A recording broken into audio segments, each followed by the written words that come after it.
TikTok, time to rock. Good evening, good morning, good afternoon to everyone who's watching from all over the world. Your friendly neighborhood philosopher here, D Wood. With me, I have the Robin to my Batman, AP. AP, I just called you Robin and made myself Batman. How does that feel? That's pretty based, since I have been I'm robbing people left and right. So yeah. And we've got one of the most confusing individuals on the planet, who's muted his own laughs. We've got Issa Kabir, a Jewish Muslim. If you're thinking, no, you can't get away with that, he's Sufi. We give Sufis get a little more leeway on some of this stuff. And Issa, I forget the exact background because this was a while ago, but if I recall correctly, one parent Jewish, another parent Muslim, and so you're a kind of hybrid. And just break that down for everyone. This is a better one. Sure. My mom's family's Jewish. They're kind of like secular humanists Jews. Jewish. And my dad's family are Sufi Muslims. Yeah. And so I'm actually legitimately interested in your perspective on the situation in Israel, because I have no idea what you would say. You're a conglomeration of all these different positions, and I remember you saying you're really big on what is it, DEI stuff and so on. So you sound far left, but anyway, I have no idea what your position. But you're also Jewish, so I don't know what you would say on some of these issues. So anyway. We have a variety of topics we're going to react to, but here at the beginning, why don't you go ahead and give us your perspective on the situation with Israel? All right. Peace and That's an easy one. We started off with the softball. Yes. Do you affirm everything Israel does or not? I think it's complex and nuanced. I think it's a nuanced discussion. I don't think it's this hyper simplistic thing that we're seeing in the media. I actually have been there. I was there. I went to Tel Aviv and Jerusalem. I went in May. So right during, there was a ceasefire then before 10/7 occurred. So I was there and I actually met IDF folks. And so I have a pretty kind of in-depth, I met Arab Palestinians, Palestinian citizens of Israel. So I've met all the different folks there. And so I've had a really powerful experience going over there. So my experience is, it's actually interesting because I'm near the University of Penn where the incidents were. We had an encampment here. And there's a whole movement for BDS. I'm sure you all know about the boycott, divestment, sanction. I don't think that is the best way for solutions in this situation. I think if folks want a solution, then there has to be negotiations with Israel. If people want a two-state solution, which has been brought up, then there has to be a path towards that. It can't just be, magically you're going to get a two-state solution and magically you're going to get a ceasefire. You have to go on a route to creating that. And I think I did a program at Arcadia, which is right near where BB is from, Cheltenham, in peace and conflict resolution. So I studied counterterrorism and I've studied kind of how you do multi-track diplomacy. And multi-track diplomacy is complex, it's nuanced, it's difficult, and it's not just this cut easy situation. So that's just kind of at least the icing on the cake, I would say. Malik here has the question of all questions. Are you a Zionist or not? So let's define what a Zionist means. Does a Zionist mean that the self-determination of the state of Israel? Smart, by the way. Smart. That is an ongoing issue that we face pretty much every live stream is Not nearly as much as it's an issue for Jordan Peterson, defining every little word and so on. But a lot of these big words that people are using, step one is tell me what you mean by that first. But yeah, go ahead. So if we mean it, if it's the self-determination of the state for Jews, why would I be against that? If someone believes in a two-state solution, for example, then you would have to take that position because you would believe that there should be an Israel state and a Palestinian state. So you would have to believe that Jews have a right to self-determine, right? Mm-hmm. Yeah. The problem is a lot of people apparently don't think that, and I think if we are allowed to have Pakistan, if Pakistan is a Muslim state for South Asians that got to self-determine from Hindus of India, then by definition, Israel has a right to exist as well. It doesn't make sense that Pakistan has a right to exist and Israel doesn't. Hey, AP, I saw you about to freak out. He's bringing this weird thing in called consistency. Isn't that weird? I just have a big problem with the whole analogy here because I don't know if I'm supposed to say it or how I should say it, but Issa can take it, man. Issa, Pakistan is very different from Israel. You know, I would argue that Israel has a right to exist. I'm not sure if I can say the same thing about Pakistan. I'm kidding. You hear this? AP wants to wipe out an entire nation. No, is that the German or the Turk in you, AP? Both, but of course you could say that they have a right to exist. There is a historical aspect of it, the population growing, developing a certain culture, whether it is because of religious standards or of ethnic cultural differences that distinguishes them from India. So they form their own nation and declare it in the end and have the right to have that. Sure, that's totally fine. I would just say that there is a difference here at play, which is that with Pakistan, the creation of Pakistan is for these specific people who distinguished themselves and developed in that region, who were majority Muslim and who said, we just want to have our own place. We don't want to be part of this India. It was a new state, a new country, a new idea that was created for them.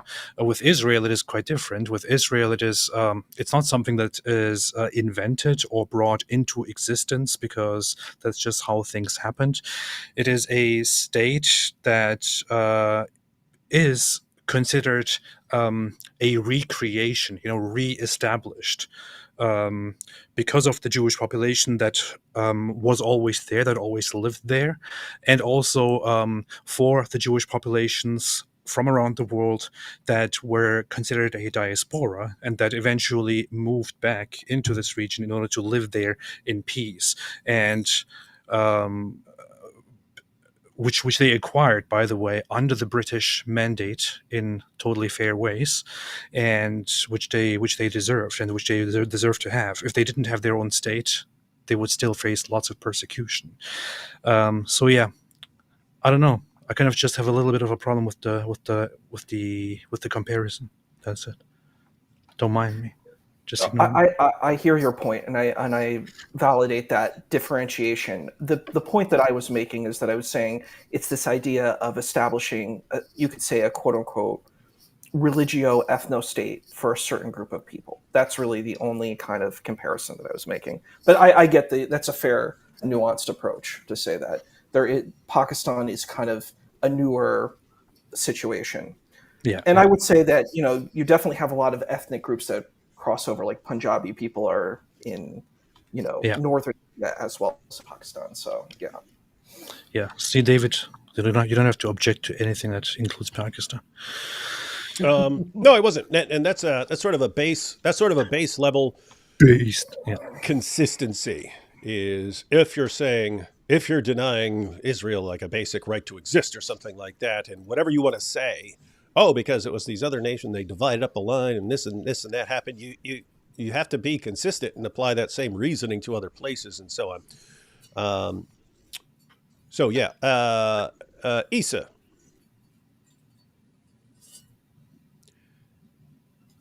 Who has a more Sufi background, you or AP? I want to ask you, do you come from like a Naqshbandi background, Halveti, Iraqi? Like, what was your? Naqshbandi, with a little bit of Qadiri elements You included. guys are just making up words now. Come on. It's it's a little bit of a syncretic, but it's mostly Naqshbandi. These are terms that are not very much known outside of Sufism, even within the Muslim community, actually, except for those who study them. But there are different branches of Sufism that are based on different scholars throughout the Sufi history and their traditions and how they established things. Two major branches of Sufism are Naqshbandi and Qadiri, and then there are many others that follow. And Naqshbandi is very common, and they have. I don't know if you want to further go into that, Issa. Yeah. It's interesting, yeah, because I know President Erdogan he's a Naqshbandi himself. It's funny. A lot of Turkey is predominantly Sufi. Funny enough. Yeah. Yeah, the Ottoman Empire was Sufi as well. Like, Yeah, the Ottoman that's true. sultans were Sufi. They weren't traditionalists. They weren't. That's why they got They were. conquered. They weren't what is nowadays. They weren't Hanbalis, which developed into the Salafi Wahhabi branch. If they'd been and all that. Hanbalis, if they'd been Hanbalis, they would still have their caliphate. I doubt that. They would have probably been much bloodier had they been Hanbalis, honestly. Instead, they were all little Sufis. I was Yeah. about to say weaklings, but What's interesting is when you're in like the Sufi circuits, you kind of know about the other people. Like, my folks know Sheikh Hisham and Sheikh Nazim. We're kind of we have connections with these kind of sheikhs who are big. Yeah, the Naqshbandi Shuyukh. Yeah. And I know Qadariya Shuyukh too, because I've come from that kind of space too. So, and my ancestor's from Rifai, who is a cousin of Abdul Qadir Jilani. So, I always found them a little bit crazy. They have these practices, don't they, where they stab themselves, like in the faces and things like that. The original Sheikh Sheikh Ahmed Kabir Rifai didn't actually do that, but like the disciples took that on, and that's a unique thing that you see in Tasawwuf, that you have many different iterations. You have some folks who do interesting things. Let's put it that way. Yeah. If you ask the Salafis, these are all just all the Muhammad hijab type people. They consider all of this an innovation and a deviance and a corruption of the faith, and they want to get rid of it all. So, yeah, good stuff. So, what do you guys think about the term goofy Sufi that keeps popping up? I said that, didn't I? I love it. I love it. I think I said it first, and then it just took off here. Which Sufi group would be the goofier Sufi group? Like, is there a spectrum of? I know there's a spectrum of goofiness, but if you have like Sheikh Hamza Yusuf, he's a Shadali, so they're very like orthodox. They're very scholarly. They're very orthodox. They're very much aligned with that. And then you actually have some Sufis like who don't actually really practice Islam at all. Like Pir Vilayat Khan. That movement. It's the Sufi movement of the West. So they have Sufi. They do zikr. They do Sufi traditions, but they're not practicing what you would consider like traditional Islamic things. Yeah, I have to say, much of Sufism is so the traditionalists have a point. Much of Sufism is stuff that is just very much addition to the original Islamic beliefs, writings, traditions that developed over time, inventions, innovations, things that are just up to interpretation. Like, for example, I don't know, there was this thing like lots of these Sufis will do these different ways of doing what's called dhikr, which is to repeatedly say Allah, for example, or different things when they come together in congregation. And then it is sometimes asked, why are you guys doing this? We can't find any such practice in the in the Sunnah. And then there are some Sufi scholars that actually say that there is, and then they point at these very ambiguous little narrations of how after a certain event, Ali or somebody else was so happy that he started jumping up and down and saying Allah, Allah, Allah. Things like that. It is a little bit of an interestingly weird movement. No offense, Issa. None taken. I completely see that. But I think we can say religions in general are going to be viewed as strange to other people, and it's an interesting thing. Like, but like, it's funny, like the debate between Christians and Muslims, like Muslims are like, this Trinity is so weird. And I'm like, yeah, but the stuff that Muslims believe in is really weird too. Like to a Christian's like, what are you talking about? Jesus wasn't crucified. You're crazy, So like, it's like you're dealing with supernatural spiritual thinking. It's like, it's so weird when people are like, I'm going to try to logically reason it. I'm like, okay, good luck with that. See, as soon as we criticize his religion, he starts attacking all religions and saying all religions are bad. You see that? Typical Sufis. Oh boy, that's so funny. So Christ Kingdom here says, David and AP, I saw a video of Sneako getting his grill rearranged. Oh yeah, so yesterday the plan was to have a discussion, have Issa on here with us, have a discussion about Israel, because more things are happening. Looks like things are, as of yesterday when I saw it, I don't know what's been going on today, but looks like things were ramping up with Hezbollah.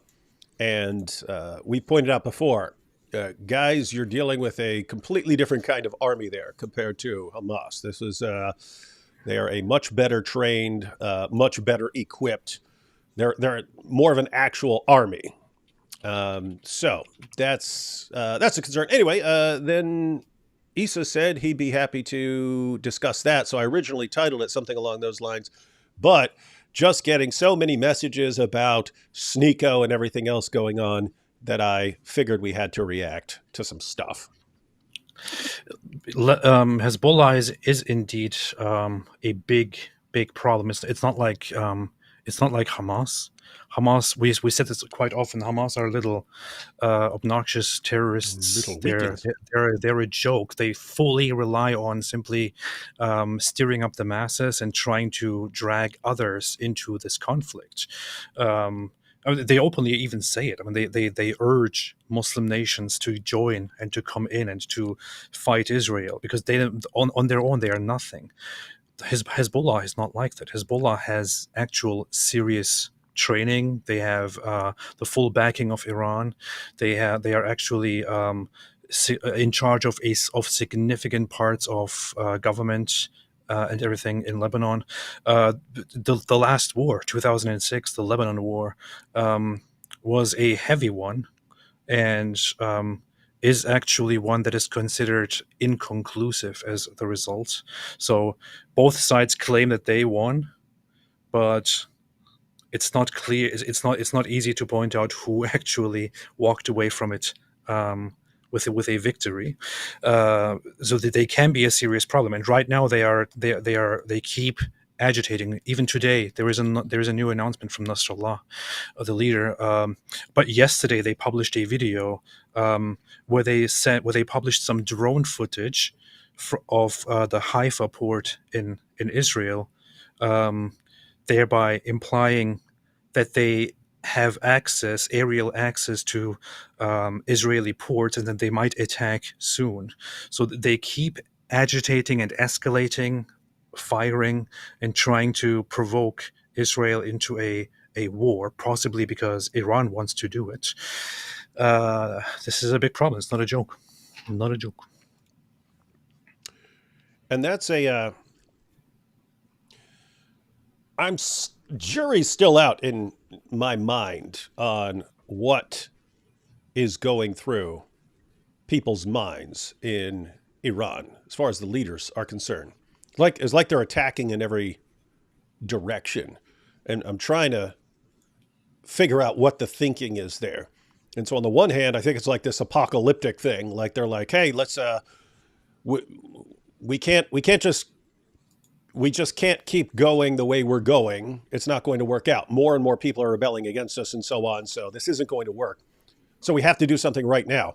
And it's almost like, hey, if we just attack in every direction, then the Mahdi's going to have to come. He's going to have to come and fix all this, because we're going to set it off. We're going to set off the fight with the entire world, and the Mahdi is going to have to rescue us. So thinking, like, is that what's going through their mind? And on the other hand, I think, well, since the Iranian leaders are constantly just currying favor with the most radical elements of Shia Islam, then maybe they've just been doing it for so long that these guys just want them to go out and start fighting. And like, do they actually think they could win? Are they going to think that if they go out and fight that they're going to win? So anyway, I can't figure it out, because it's like, it makes no sense. It makes no sense to just, hey, we're going to tick off everyone in the entire world. We're going to start fights with people who are massively more powerful than us. We're going to annoy everyone. Absolutely. I mean, it's funny. It's similar to like the Dawah guys, right? Like some of the recent Dawah guys who became very popular. It's like, hey, we've got our loyal fan base. Now let's tick off everyone else on the planet by running around defending child marriage and saying we're going to chop the heads off the apostates everywhere and so on. We're going to keep doing that to upset everyone in the world. And you wonder, what is your plan here? What is your plan? Do you guys have any idea? Like, do you think Iran do they just think they can win, or are they No. do they know they're going to lose, but they're actually trying to bring about the end times, or is it some other goal? Issa, what do you think? Thank you. Teşekkür ederim. I think it's so. I think the government of Iran is in trouble. They're trying to be an Islamic government. They're making the most atheists and people leaving Islam as possible. That's what they're doing. People hate Islam because of what they're doing in the government. So I'm like, if their goal is to be an Islamic government, they're failing pretty Doing a badly. crap job. They are, and I wouldn't be surprised if we're going to get the Shah. Like, the Shah looks like a godsend in comparison. People complain so much about the Shah, but like, people want the Shah in Iran. They want that secular kind of government where people can privately practice their faith. They don't want people imposing. Nobody wants that. We don't want that in America. We don't want that really in any country where people impose their religion on you. People want freedom. Most normal people do. People who are completely under like a 1984 dictatorship can't even express what they want because they'll be attacked and killed and policed. So I think Iran is in trouble. I wouldn't be surprised if there's going to be a civil war there. And it's possible that this government could be overthrown. That's kind of what my thoughts on it. The thing is, so there is this theory in geopolitics that especially totalitarian countries and countries that deal with many internal problems and can't get their stuff together, can't deliver their promises, they will create a boogeyman. In German, the word is Feindbild, which means an enemy image. So they will create a boogeyman in order to distract from whatever is going on internally, and to try to, by pointing at an enemy, at an external enemy, try to rile up and unify the population that is otherwise discouraged and totally unhappy, and to, through war, through animosity, try and survive, try and exploit the population, their own population, and the enemy as well. It's very plausible that this is what's happening with Iran. Iran was built with this idea that it will become this new, free, wonderful state. It will flourish. It will be amazing. Everybody will be happy. There will be democracy. Soon, the Iranian government, the Iranian revolution, as it is called still today, will figure things out and will create a prosperous nation that others will envy to no end, and all that. All of these promises have failed. They have all failed. It's nonsense. It's garbage. You see images coming out of Iran today. It's like people drive extremely old vehicles. It doesn't look very nice. People are extremely unhappy. When you walk through the streets, there are videos online which you can see nowadays. When you walk through the streets, people all say we love this country, but we wish we were somewhere else right now. People no longer vote. The vast majority of the nation doesn't even vote anymore because they don't bother, because they think, what's even the point? I mean, why would we even vote for these options that are legal, and then the rest, once we vote, it is going to be corrupt and rigged, and nothing that we want is going to happen anyway. So economy is bad, society is bad, everything is bad. What Iran does is to say that they are simply a transitional human government that is there to provisionally rule and make sure that they honor Allah's wishes and prepare the society for the coming Mahdi. And it's not surprising, because this was a Shia idea throughout Shia history. Whenever they were oppressed, they would go to this idea, well, if we just make it, if we're just good, then the Mahdi will come and he will set things straight. And Iran has this whole same sentiment. They think, okay, well, we're going to do whatever we can. We're going to make Allah happy, and we're going to make the Mahdi happy, and then the Mahdi will come and he will take over from there. And any moment like this one, when things are really heated, when the tension is high, they combine these attitudes of going for the enemy to point fingers and to say, okay, things look really bad for us right now, but don't worry, the Mahdi will come. So they will go for the chaos, even if it seems on the surface as if they were really at a disadvantage. Even if it looks like they're definitely going to lose a major war, they think it is the right thing to do, because what's the alternative? The alternative is just suffering, more suffering and more hopelessness and emptiness. That's what they are doing. It doesn't even matter to them whether logically seen it looks like they will be defeated. They're probably aware of that, but they think they're supposed to do this. They think they are meant to do this. They think only good can come from this, because we are terrible on our own as it is anyway. So is this kind of parallel to, like ISIS? Didn't involve the thinking about the Mahdi, but the ideal was that the reason Allah's not blessing them to have a caliphate and to conquer the world and so on is that they just haven't been devout enough. They haven't cleansed the community of hypocrisy and innovation and so on. And that's why Allah wasn't blessing them. And therefore, you just have to be very extreme. And that's the reason the leader gave himself the war name Abu Bakr al-Baghdadi. He's the new Abu Bakr. He's the new Abu Bakr. What did Abu Bakr do? He fought the apostate wars. He cleansed the community. Then you had this period of rapid expansion of Islam. So the mentality is, that's what worked back then. We took care of we cleansed our own community first, and then Allah blessed it to rapidly expand. So why don't we have a caliphate anymore? We've just been disobedient. So if we just crack down and we do what the original Abu Bakr did, we cleanse the community, Allah's going to bless us to get our caliphate back and really rapidly expand. Unfortunately, it didn't work out like that. But I guess similar reasoning in that case, it's Allah will bless us if we cleanse our community, and the Shia alternative is if we start fighting in enough directions, the Mahdi is going to come back and bless us, or he won't. But at least we tried. Yeah, it's kind of like that.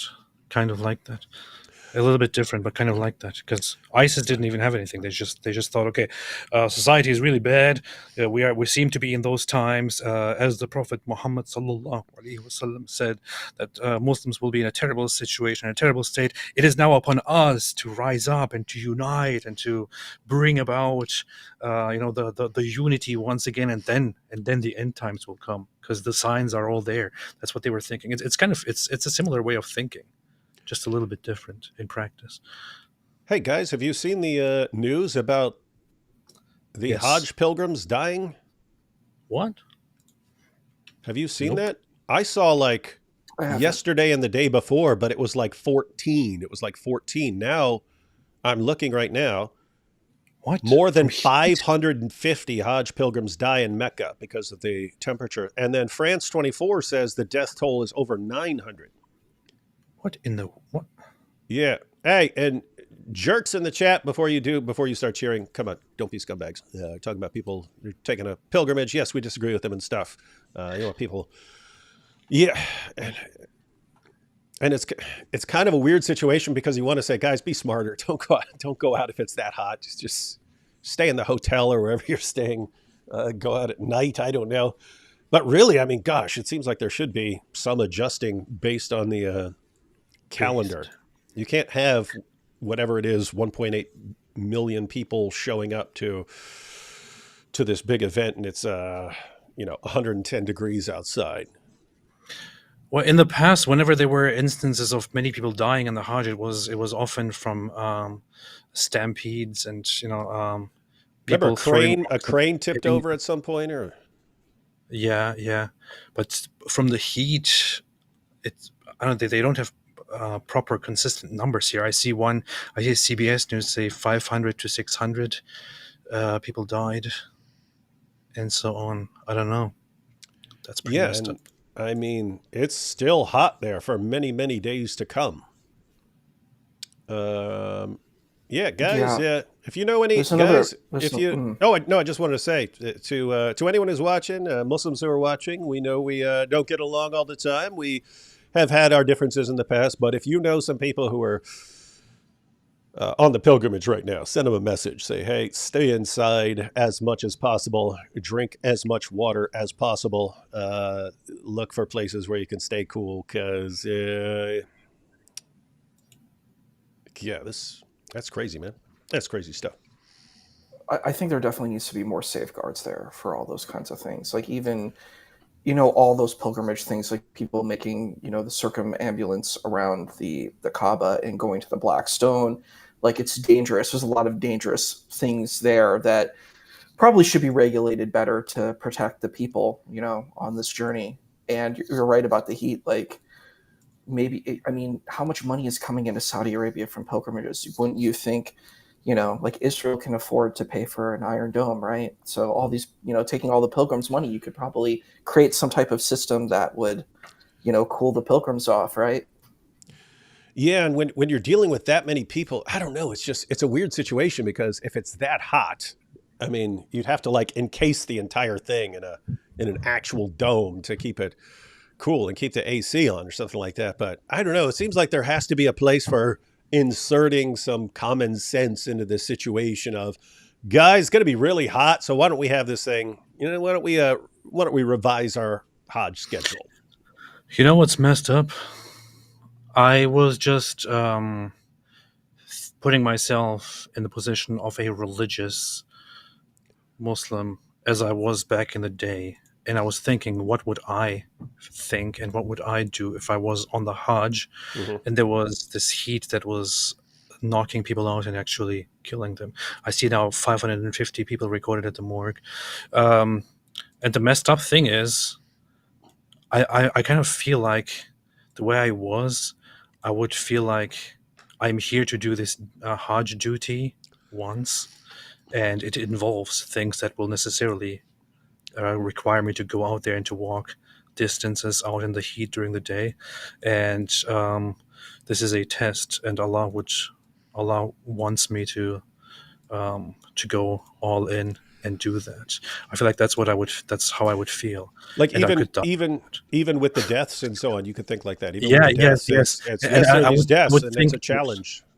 I would think if I die, then I'm just a martyr. That's it. And inshallah, I would think. Yeah, that's the other component. That's a is valid if you were going to argument, die, yeah, like if you're reasoning in this way, it's also, hey, if I'm going to die one day, why not die during during a religious and I go to pilgrimage? paradise. I go to paradise because all my It would be an sins honor. are, yeah. Wild stuff. But yeah, that's not over. Again, AP, you saw the numbers like 550 and so on. That was the number as of yesterday. So WION posted 21 hours ago that it's 550. Probably hard to get the exact numbers right, but yeah, 9 hours ago, France 24 said over 900. So that is a lot. That's, yeah, wrong year, guys. Pick a different year. Pick a different year, dang it. Lots of people put a lot of money into this trip, save up for it, and then go. It's like there's only one chance. Yeah. One shot. So. But I agree with Issa. I mean, you're getting all this money into this place. You can't keep people cool. I mean, you're getting thousands of dollars for every person who shows up, and you live on an ocean of oil. And you have one city. You have one city that you need to keep cool. Really cool during this time. What's the temperature? It's been like 110, and it's staying that way. Look at the forecast; it's just staying 110, 111, 112 for like the next 10 days. Excessive heat alert 110. Okay, wow. Oof. That's messed up. Wow. Yep. Greed is a powerful thing. Wow. All right, guys. Let's take a few super chats, and then we're going to... For those who are not ignorant Americans, that would be like around 44, 42, 43 degrees. What are you talking about? Everyone Celsius. knows what 110 degree is. Celsius. No one uses Celsius anymore. Come on. All right, guys. So we're going to we'll take some super chats, and then we're going to... It can't be avoided. We have to watch the footage of Sneako getting his face punched in. Because it's actually very important in that Sneako paid attention to how people are reacting, specifically the Groypers, how they're reacting to so on and so on. And he's starting to wonder if maybe they're actually just using him. Sneako, the guy who's being used by white supremacists and by Dawah clowns, is starting to wonder if people are using him. Interesting. So we're going to check out the footage of the Sneako getting punched in the face and of Sneako reacting to his buddy Nick commenting on it. Then we got a couple other topics we'll react to. Hey guys. Hey Monkey. Mike. Oh, hold on.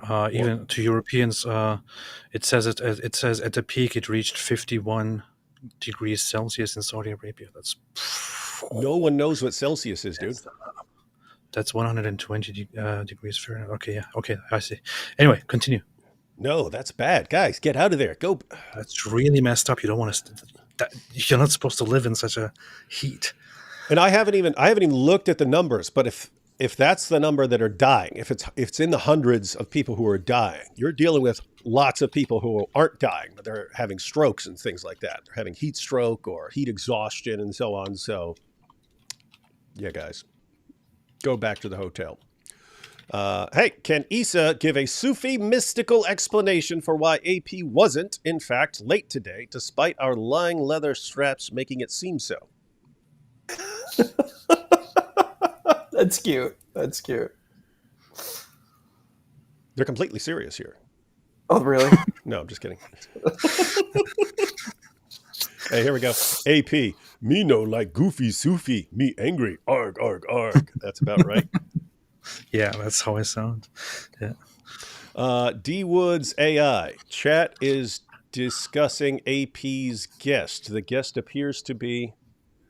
Oh, D Woods AI. Chat is discussing AP's guest. Oh, hey, is this one of those things where you get the descriptions of the chat? Yeah. Huh. It's funny. Chat is discussing AP's guest. The guest appears to be Muslim, which is confusing since AP himself has been accused of being fake. Issa appears to be some sort of nemesis to AP. Is it true? This is Sheikh Mike Wingjalinge making up his own AI explanation here. That's funny. Or it's what it actually said. Hey, what is this? No. Is this your language? That's That's not your language. Your language has all sorts of weird stuff on it. That's some Scandinavian thing here. Swedish? So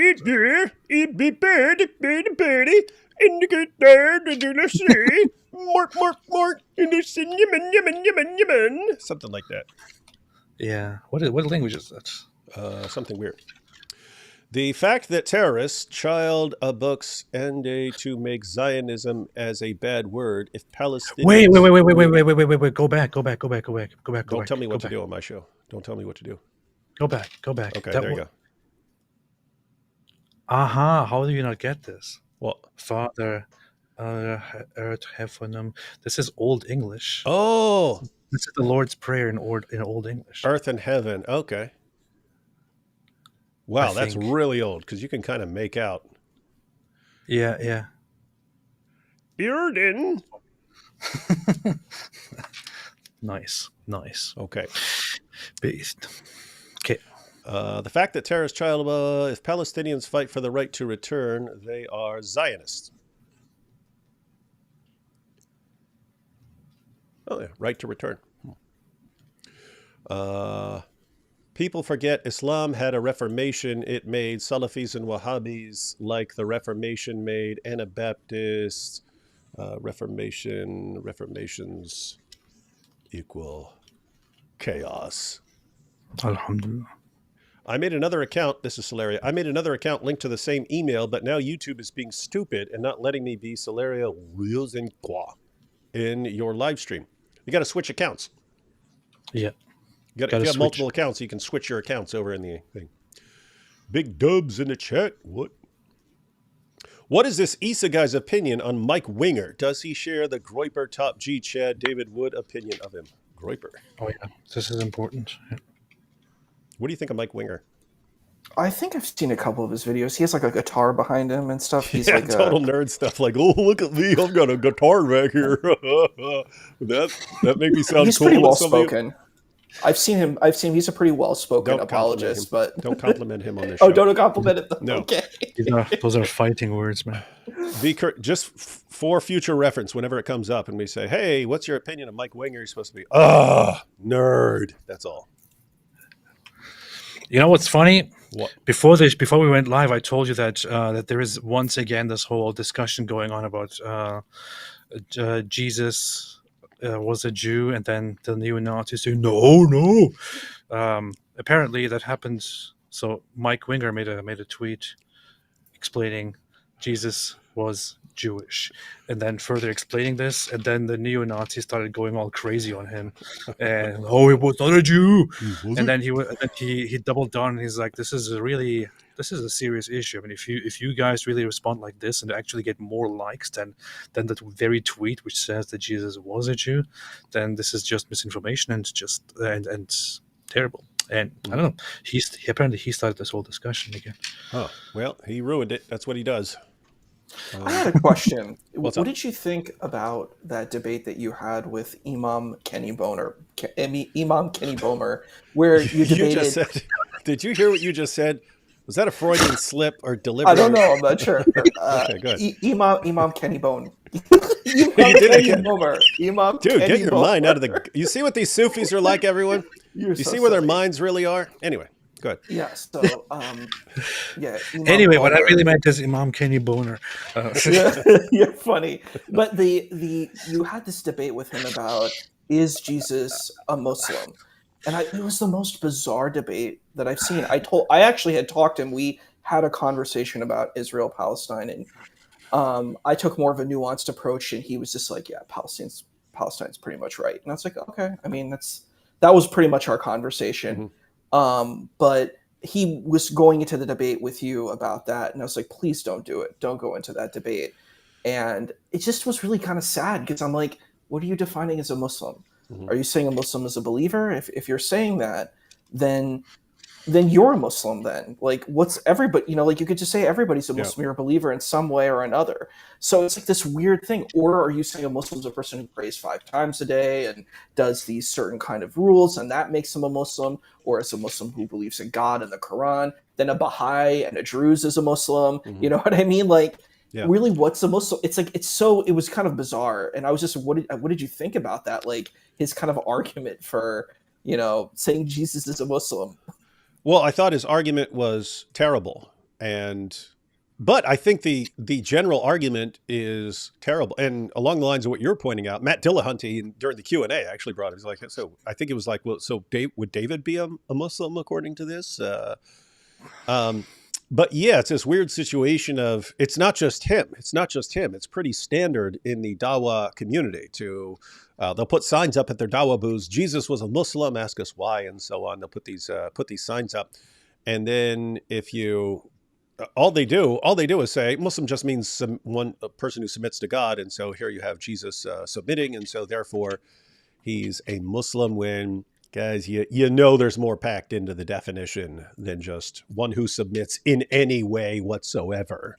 You know there's more that you have to submit in a particular way, and you don't find Jesus doing that in the Gospels. And so the question is whether you want to go with this. Well, technically the word means, and I don't remember if I pointed it out there or somewhere else, that the word Hindu used to just mean someone from India. Yeah. And so, okay, so I can say Zakir Naik is a Hindu. Or if you're a Muslim, you believe Muhammad was enlightened. Well, Buddha means the enlightened one. And so a Buddhist is a follower, an adherent of that. And so Muhammad was the Buddha. And so his followers are Buddhists and so on. It's like, do you really want to go this route? Because it's just messy. But if the only thing you can do to defend your position is to go with some original meaning criterion or something like that, then I don't know. It kind of tells me something about your position being pretty weak. Well, I mean, you could go down very, very, very dumb paths if you argue from that whole point of, Muslim just means one who submits, so anyone who submits is therefore a Muslim. Well, it's also a term used in sexual activities, submission, one who submits. Yeah. So do we really want to do this? Do you really want to play this game? Yeah. Because I'm sure Mohammed Hijab has some crazy channels that he visits on some various websites and so on. He's like, look, this person is submitting to the golden showers, you see. This is weird stuff.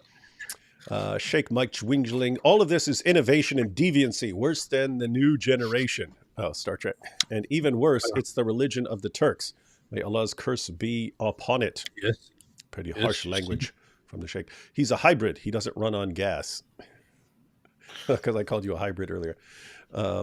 My father spit at Sufis that showed up on TV. Surely, Issa, I also had a dream I'd be a mod. If it's Allah's will it happen? All ham to Allah. So, Lily's an apostate, so her father would spit on Sufis. You familiar with that? Well, the problem is what these people do is that they're the pot calling the kettle black, and they're throwing stones from glass houses, because pretty much all their ancient scholars were Sufi. Like, even the ancient scholars, there are a certain variant of Sufi. They weren't Salafi. Salafi is a new position. It's a new positionality. It's a new reformation. And what it's trying to claim is that, hey, we're really ancient, but they're not really ancient. They're new.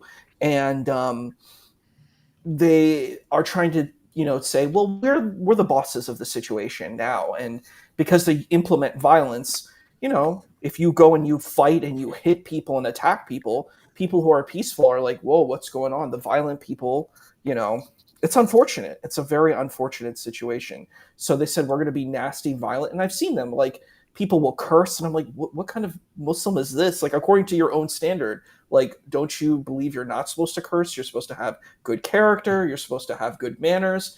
And it's shocking because, like, I've seen it, like, even in the chat, like, how people treat you. Like, I saw you go to Muslim stalls, David, like, in your videos, and they're nasty to you. And I'm like, what kind of Muslim, according to your standard, why are you behaving this way? It's like, people are always mean to me. They would never do that. It's just crazy. It's like, why is everyone mean to me? I have no idea, and I don't have understand no idea, why because people. I mean, I have an idea. But I think this is my opinion, like, on these things like Charlie Hebdo and Satanic Verses. If you disagree, write an op-ed. Be a civilized human in the 21st century. Don't act like a uncivilized Don't chop off barbarian. a head. Write an op-ed. That could be a new motto. There we go. Yeah. Write an op-ed and just say, hey. Don't make someone dead. Write an op-ed. Ed. What? But then nobody dies. What's the point of writing something? He's got a point. But I mean, like, it's so ridiculous. I'm like, when you do that type of thing, what then makes your life have value? If you go and attack and you're the judge, jury, and executioner, then that gives people to have the right to be the judge, jury, and executioner against you. You open that door when you break the civil contract that we have in society, and you violate that. Then you no longer have those rights in society. So people could just say, everybody's a kafir to someone else. That's what it Dude, is. It's so ridiculous. you keep using consistency. That's We don't do completely that. serious. I mean, the Dawah guys, they have zero concept of consistency. It's here's how we treat everyone else, but no one had better treat us like that. And you come in here and you're like, well, if, golden rule type stuff. There's no real golden rule for Dawah. Yeah, it's a problem. It is a problem. That's when we talked about the Dawagandists. Imam Bomer got really mad at me. He emailed me and he's like, "I hate you now. You're an evil person." He really was nasty to me. He sent me a horrible Careful, email. he'll threaten to lash you with his belt like he did to that guy in that deli or whatever. Remember that? Yeah, it was an African American person. Yeah, I couldn't believe it. I'll pull my belt off and lash you. It's like, what?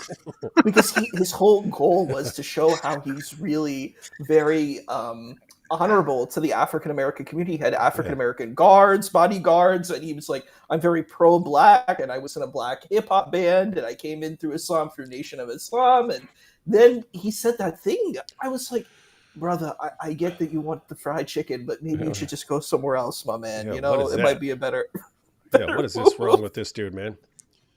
Weird stuff. Weird stuff. And then the follow-up, sorry, not surely. Sorry again, Issa. You're good. No spitting on Issa just because he's Sufi. Did y'all see Sneako mocking Ali Dawah with a girl and whiteboard on a stream? I saw a clip of him. Is he mocking or just trying to imitate him and be cool?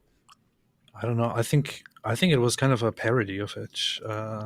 I haven't really seen the point of it, but I think it was a parody. Yeah, we might have to check that out at some point. All right, take a couple more super chats real quick, and we're going to check out a video. That naughty boy Mike Winger has a whole playlist of hit pieces on why not to be a Roman Catholic. That would cause people to leave Roman Catholic Church. What a person.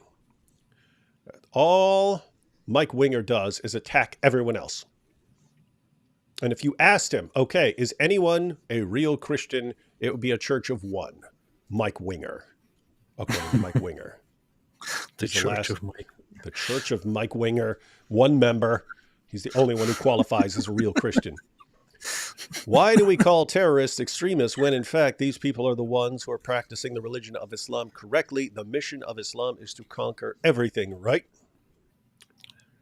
Well, according to certain sources, yes. I'm guessing, Issa, you're going to be like, oh, no, if I reject those sources, I don't have to believe that stuff. So my question would be, it's like, I think everybody's cherry picking. I think these people cherry pick too. And just being honest on consistency, they will take certain things, but like, let's say it's about being kind and understanding, because that stuff, all of this stuff exists in the source material. So they're selectively choosing what works for them in the source material. So I think everyone is doing that in this space. So I think they're not being consistent or honest about that. If they said, hey, I'm cherry picking, I'm like, okay, that's fine. Just be honest about it. AP, you see how he has to attack all religions again? Yeah, immediately. It's an obsession. Isn't that messed up? All religions are bad. Yeah, you see? Love your discussion on one way, even paid my jizya. Jesus Christ is Lord, King and God of the universe. Yeah, that was a good discussion. We had a discussion with a Muslim over there. Chris just opened it up for discussion if any Muslim wants to explain what the Injil is according to the Quran. And we did not get a coherent definition. I'm not sure there is one. Hey, Mike, the Wingster here. Yo, David, the 80s called. They want their mullet back. This is not a mullet. And just so everyone knows, you're going to see this, not a mullet. Wreck Sunni Islam. It won't wreck Sufi Islam, but it will wreck Sunni Islam. You will see it very soon. First time I see you on live from Israel. It's 3 a.m. What are you doing up this late? All right, we got more super chats, but let's go ahead and check out a video. Issa, you know who Sneako is? You know who Sneako is. You watch the live streams. I mean, I think I've heard of him. He's kind of one of these like alpha Chad figures on YouTube who's Yeah, like, I'm he's a the alpha hyper Chad. manly man. He's the I'm the alpha hyper Chad. manly man. He's the alpha Chad of getting punched in the face. And to his credit, Sneako is really good at getting the crap beaten out of him and tolerating it. We've seen the footage of him getting beaten up, and that's something he's good at. Anyway, I'm going to play this clip, guys. I took out the audio of the punch because the whole group started yelling "F you, F you, F you," and so that was the best part of it. Yeah, that was the best part. You see, that's why I wanted to watch it. Let's check the punch, and then we're going to watch. We're going to watch Sneako afterwards in a recent live stream, starting to realize that these guys are, in fact, using him for his popularity. But anyway, I just put my regular music to this.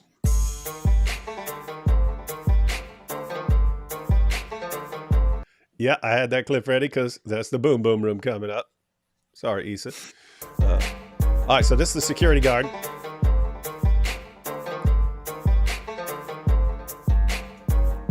So they're flipping him off rudely, and then he flips them off back in self-defense. Oh! I've never seen that, man. I mean, in a bar setting, to use the Superman punch.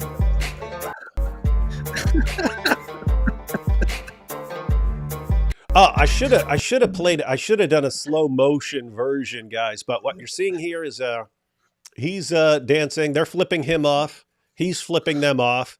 They're yelling. The whole crowd at this point is yelling, F you, F you, F you. Apparently, he was messing with them too. And at some point, he had flipped off someone's hat or something like that. But then Sneako knocks his head off, and he used this opportunity to do a Superman punch. Matter of fact, if I just skim it, I think I can. Let's see. And so that's Sneako. That's Sneako's hand there, going up to knock that hat off. And then instead of just reaching out with a punch, the guy does the Superman. Look at that. Jumps in the air. That's called the Superman punch, ladies and gentlemen. But that was right to the face of Sneako. Ah! Ah! That was brutal, man. Yeah. Anyway, caught Sneako right in the mouth. I have to say, well, let's go ahead and finish this little part, because then we're going to see Jake Shields sitting around like a total punk, and he's been defending himself. Everyone's asking on Twitter, "Hey, why are you just standing there while Sneako gets punched in the face?" And he's like, "I didn't see it. I didn't know what's going on." Yeah, that's true. Or he realizes if this guy has the confidence to be standing in front of a massive group of racists and jump right in the middle of them and Superman punch someone right in the mouth, maybe Jake Shields is like, I am not messing with this dude. I am not messing with this dude right now. So what is the context of this video? What is why is this person like here? What are they doing, if you don't mind me just getting the background on that? Yeah, AP, you might have followed this as well, AP. It's not like I've gone through and verified the details and so on. What I kind of picked up from Twitter, and again, AP may have more information, but they tried to go to some meeting, some big political meeting or something like this. They got kicked out, and then they reserved this bar to have their own little meeting here. And so they go here. I think it's a bar or club or something like that. So they want to go here to have their meeting, and they reserved it, and it's all official and so on. And then the people who work there, the manager or whatever, and the security, they start hearing what these guys are saying, all this racist stuff, and they tell them, okay, we don't want that here. You guys got to leave. Then everyone starts flipping out, and the security guard's trying to get them out. They're refusing to leave and something like that. And then Sneako knocks a hat off. Guy Superman punches him in the face. That's kind of the gist, but it didn't come from anyone who's like explaining it. That's what people are saying about it on Twitter. AP, do you have any of the actual? That's pretty much it. They met that evening or that night so Nick Fuentes organized this whole America First AF pack, which is his special neo-Nazi gathering, where they want to advocate for a white Catholic America. The event was canceled by the place, by the venue, so they couldn't hold it. But after the event, they apparently booked this place where they wanted to go and hang out and celebrate and speak. And at this place, once they started talking, as you say, once the people at the venue heard what this was all about, they said, "Okay, we don't want this garbage here. Get out, everybody." And then they were like, no, we will not get out. We booked this place. And the thing is, they did indeed apparently reserve this place in advance and pay down money for the whole night. So they were like, we paid for this place. We have a reservation. We will stay here. We will not go away, which is not how it's meant to work. Even if you did reserve and even if you did pay, you are supposed to do what the owners, what the people in charge say and get out of there, and then you can handle the rest legally, right? But apparently they started. That would be my reaction if I had a bar or whatever this is, and someone's like, "Hey, we want to reserve the bar and so we can have our meeting and stuff." I'd be like, "Fine." If you go in there and you're like, we're gonna get the Jews, and we're gonna have our white nation and stuff, and I'd be like, "Man, get out of here, man. Yeah, get out of here. Here's your refund. Here's your refund. Get out." Yeah, so and they didn't want to accept that. They didn't want to leave. Started arguing and yelling. And their side of the story is that the security guards, they started pushing them around and attacking them and things like that. But you can't see any of that on camera. And the last people that I will trust on telling us the series of events are the neo-Nazis. Sorry, just not going to trust their side of the story. What we see here is that this guy, among others, tells them to get out. They don't listen, and then this happens. That's it. We have Shields was known as a poor striker in MMA. Yeah, in his defense, that would be a different situation, wouldn't it? In other words, you fighting in the octagon versus taking a swing at a bouncer when there are other bouncers. If your inclination is to go for a ground game, that doesn't work nearly as well in like a brawl or barroom brawl or something like that, especially if there's more than one individual. Dragging someone to the ground isn't going to work as well. So yeah, I don't know. Maybe he just wasn't paying attention, but yeah, you'd have to feel pretty good rolling up into a place. And as your sidekick here, you've got one of the best MMA fighters from years ago beside you. Got to feel good. Got to feel strong. And then some guy Superman punches you right in the face. And you're like, why am I with this guy? Why? What's he doing? What is he doing for me? Well, I'll be very honest. I don't want to talk trash about an MMA fighter who has achieved a lot of things. Although the guy is a complete scumbag, and he is a scumbag. Complete scumbag, a complete coward, idiot. Probably has brain damage from all the fighting. But as for his fighting record, I'm not going to talk trash about that aspect. It's respectable.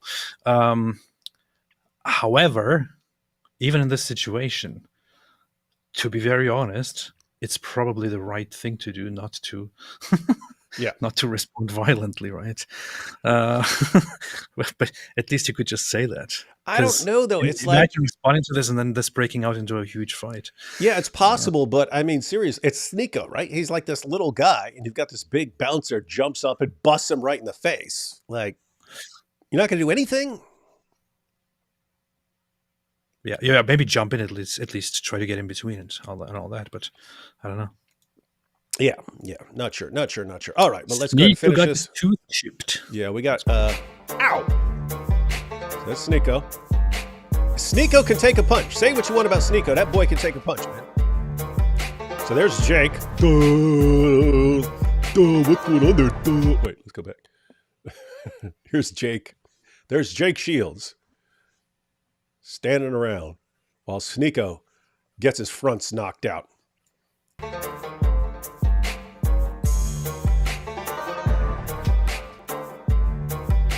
Boo. And so here, let's get your face. Let's see your face, Sneako. There we go. So that's the damage from the Superman punch. Let this be a lesson to everyone. Superman punch can be effective. And guys, that's the takeaway.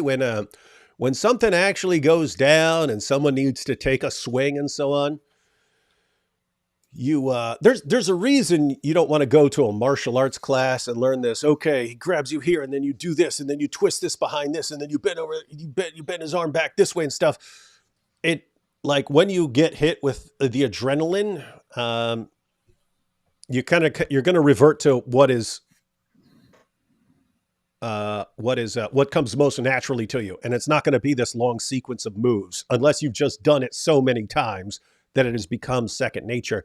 But anyway, the point there is, if someone is comfortable enough to be facing a giant bar full of racists and jump right into the middle with a Superman punch and pull it off perfectly, that's probably a guy, if that's what comes natural to him in that situation, he's probably not someone you want to knock his hat off. You know what I mean? But here's Sneako. The boy can take a punch. The kid can take a punch. I give credit where credit is due. No one gets beat up like Sneako and takes it like such a boss. He takes it like a boss.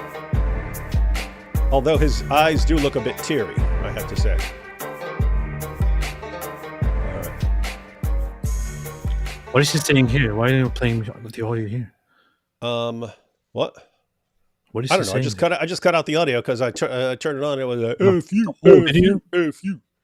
For the whole video, you cut it out?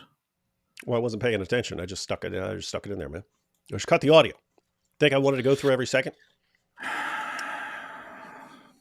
Sneako. Anyway, so that was Sneako rolling with the groypers or whatever. But here, what's up? Rolling. Here is a recent stream of Sneako reacting to Nick's video discussing it, where Nick thinks that Sneako getting punched in the face is the most hilarious thing ever. Now, he's right. This is funny. But Sneako's taking it a bit hard. Let's check this out. Nick Fuentes talks about Sneako getting punched by security guard. I feel so bad for Sneako. He was the casualty getting punched. But the video is so funny. Sneako, I think he That was funny? What was funny about that? knocked his hat. Okay, Sneako. Sneako, if you don't understand you knocking someone's hat off, and if you don't understand a bunch of racists, and then you knock a dude's hat off and he Superman punch, he didn't just punch you in the face, he Superman punched you. If you don't understand why that's funny, agree to disagree. I'm curious, but isn't Sneako like multiracial? Like it seems like a weird. That's what he's about to get to. This place? That's kind of an ongoing, because they all agree that they hate Jews. That's what we're concerned about. Me and AP were just talking about this because people ask us, wait a minute, you're David, you're a Christian, AP, you're no longer an atheist and agnostic and stuff. How do you guys work together and so on? Isn't this weird? And no, we agree on a lot of things, and we're both on the receiving end of death threats from a lot of Dawah guys who admit that if they get their way, they're going to execute us and so on. So, and apart from that, we're friends and so on. So anyway, that's one situation. But here you have people who want to separate. The goal is eventually to completely separate from this people, or in some cases to wipe this other group out and so on. But they'll unite and say, well, we can't stand Jews, so let's all be on the same page here. And that's what's weird. I mean, the groypers, they want a white Catholic nation. Sneako would not be welcome in there. But they agree on Jews, and so but it's like, what, Sneako, you're not even going to be here. If they get their, now keep in mind, they're not going to get their way. They're a bunch of idiots. But the idea is, Sneako, you're dealing with a group that ultimately does not want you anywhere around them. and they'll align with you now to help them go after Jews. It's convenient. But that's what he's going to be realizing right here. But isn't Sneako a Muslim too? Or did he? He's about to point all that out. He's about to point all that out. Like, how am I, what do they see me as? I think part black, I think part Asian, and a Muslim. And so he's realizing, wait a minute, there's no scenario where these guys will, in the end, be okay with me. There's no scenario. Here's the thing that people need to know about Nick Fuentes and the others here. Nick Fuentes is a neo-Nazi. He is a Groyper. He believes in white nationalism and separatism. It's Groper. In his worldview, he doesn't want race mixing to be allowed. He wants countries to be separated by race. He wants certain minorities, especially the Jews, to be deported or otherwise possibly killed or locked up or put in camps and things like that. And he generally believes that black people are a bunch of criminals and that they were unleashed upon white nations by the Jews in order to destroy the white nations. People who agree with him and his fan base generally describe African Americans as monkeys, as criminals, as thieves, and whatever it is. Describe other minorities as all kinds of horrible things. Here's the issue.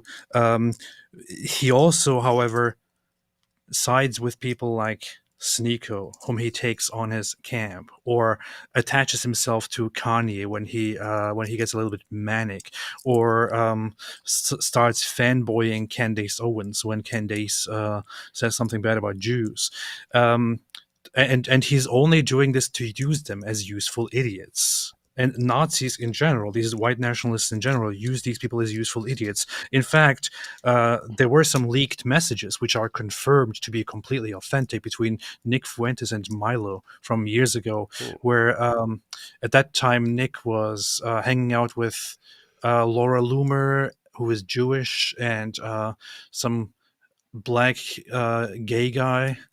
And he describes in the messages those two friends of him that he works with together all the time as his token minorities, that are quite helpful.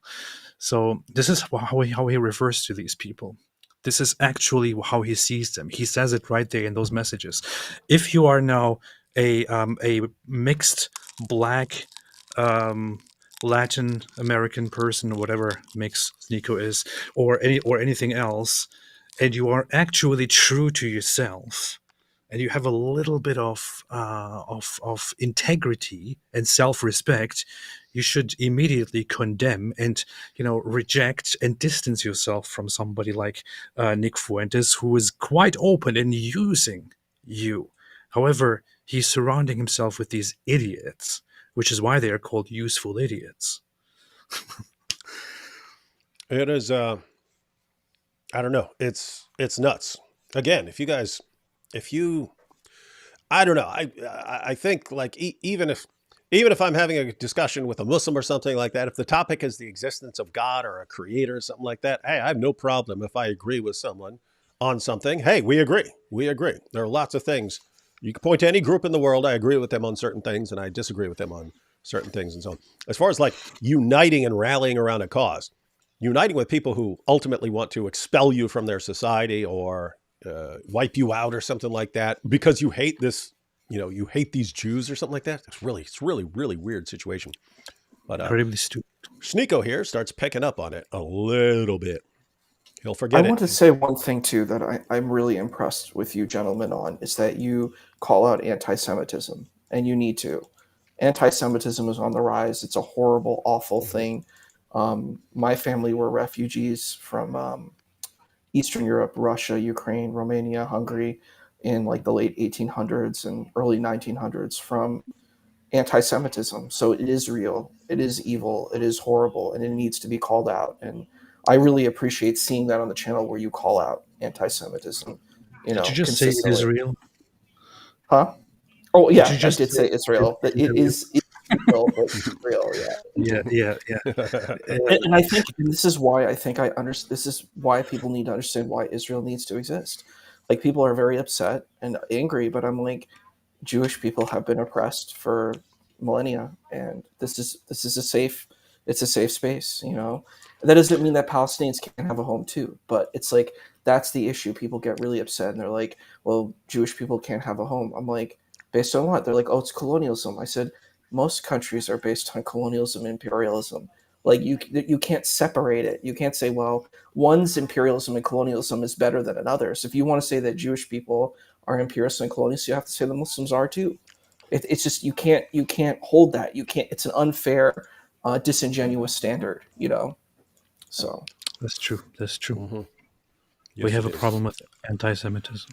Yeah, we've pointed out many times that how quickly people can turn and start calling for Jews to be wiped out kind of makes an airtight case for why they need their own place where they can defend themselves against people who want to wipe them out. But speaking of people who want to wipe them out, here's Nick Fuentes. Off. Because the security guard, I don't know if you saw the video, Sneako got hit in the face by a security guard. He's smiling pretty hard. He's smiling like I was when I got hit. Is it that funny? First, he was really obnoxious, really rude. He's flipping everybody off, pretending like he doesn't care. You hear this? He's really rude. You guys are all flipping him off and screaming, F you, F you, F you. And he's really rude.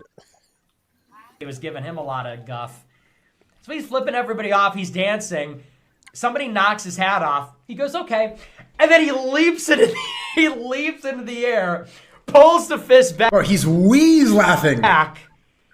And the video of it is just crazy. I mean, I can't believe it's real. Like, this guy flying through, literally leaping, flying into the air with the fist pulled back and blasts Sneako in the face. And then he goes tumbling on the floor. The drama of the moment was crazy. Nick does seem to be loving this, right? He's enjoying it really, really. And I'm trying to think because, Sneako getting Superman punched in the face is, I would say, objectively funny. Yeah. But I mean, if I were, I'm trying to think of a parallel situation like AP. If we went out somewhere and we were hanging out, we were at some meeting or something like this, and a dude jumped up and Superman punched you, I still might think that there are elements that are funny about that, but would I be thinking this is like the funniest thing ever when I'm talking about it later on? I would find it totally funny, so I would understand if you would then laugh with me as well. But yeah, we'll see. But so Sneako apparently isn't finding this as funny as our good buddy Nick here. I saw this live, and I know that he was excited. He was enthusiastic about AFPAC, so that's why he's like smiling and laughing like this, and we're calling it.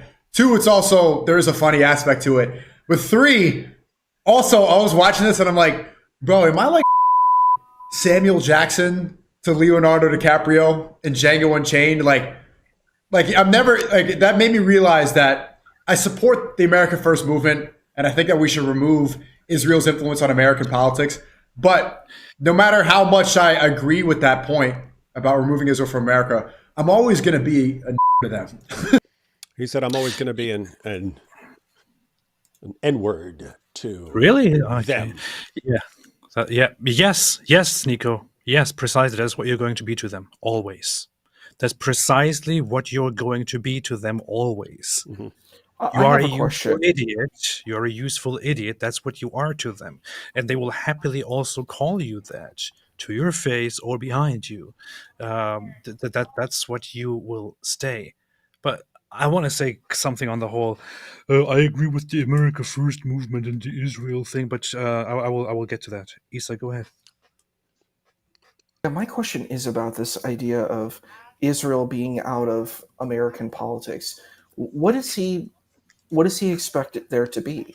Mm-hmm. Israel has a relationship with the United States. Are you, like, the thing is, are you, like, this is the thing I'm not understanding. Do you care about Palestinian people? Is that the issue? Because if you do, then you have to engage Israel in creating, if you want it, like I said before, if you want something like a 2-state solution, which would be the best solution that you're looking for in this camp, is that you want Palestinians to have a home. Or if that's the issue, is it a Palestinian issue, or is it the issue that just Israel exists? Like, what do you feel is the position of Israel having control over the United States? I'm not understanding what that argument is. What does that There are mean? two layers, two aspects to it. Layers like tiramisu. Yes. If we are talking about the intentions and the perspectives of Nick Fuentes and people like him, to them it's not about Palestinians. They don't care about Palestinians.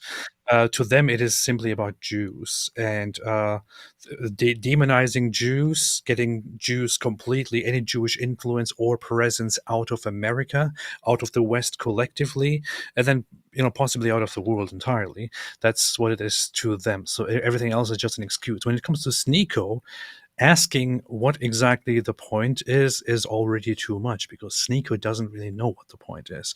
Sneako doesn't actually think about any of this. He just goes with the current trend. He goes with whatever the people around him say, whatever the crowd that he just joined believes in and says. That's all it is to him. Sneako is not very bright. He doesn't know anything. He doesn't really have a point or a purpose. And that's what's so funny about this, because he's sitting there and he's saying, I agree and I respect with the America First movement, and I also think, we're Israel, we should get Israel out of American politics. Sneako has never thought about any of these things further than just whatever slogans he hears. He doesn't know anything. He has no idea about anything. He doesn't know what this America First movement is actually about in practice. He doesn't know the history of this movement. He doesn't know how Israel is supposedly involved in American politics and what removing Israel would mean and what it would entail and so on. He doesn't know about any of this. The guy is a complete idiot who is popular because he was a streamer who talked about, games, dating, women, how women should behave or be or have or you should use them for sex as much as possible, even if they don't want it. This is the kind of stuff that he got popular for. So now he is talking about politics. It's so stupid. It's pretty bad. And then, matter of fact, let's go ahead and let me back it up a little bit, and then we'll let him finish out his thought there. But it's interesting that he starts catching a glimpse of what's going on, but also, like, how is it not more obvious to you? To remove Israel's influence on American politics. But no matter how much I agree with that point about removing Israel from America, I'm always going to be a to them. Like, it is what it is. Mm-hmm. It is what it is. I'm always going to be I'm always going to be the brown Muslim. And it's like, there's only so much alignment that I can really have. And Nick's my friend. Like, I don't want people to clip this and get upset. It made me like, bro, like, am I Massa? Oh, get out the way. Like, yes, that is exactly what you are acting like. Sneako. You know what the funny thing is? It looks here like he has, for a moment, he has this insight, this moment of realization. Mm-hmm. I can already predict what's going to happen after this, though. Nothing is going to happen. It will just, his relationship with Nick Fuentes is just going to continue, and this will be like, he will have this realization. It's like, oh, okay, whatever. I don't know. I don't think that's, I was probably wrong. Mm-hmm. And Nick Fuentes is my best friend. He's so base. He's so cool. Mm-hmm.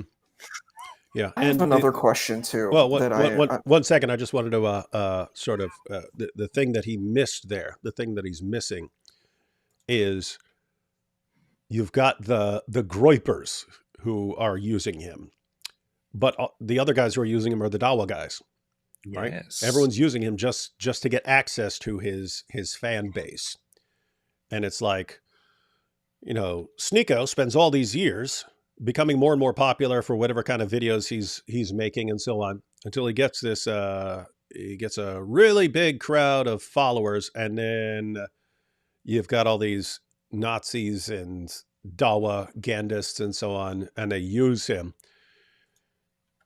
and he starts to see glimpses of it, but he's still, as AP pointed out, it's not going to go anywhere. He's still going to keep being used by the exact same guys. But what were you saying, Issa? Yeah, sorry, I didn't mean to interrupt. The question I had was about you're funny.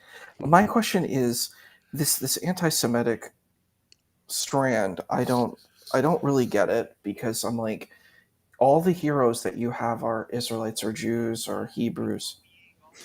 You know, David, Solomon, Aaron, Moses, Jonah, Isaiah, Jeremiah, all of these heroes that these people believe in, including Jesus. You believe in all of these heroes.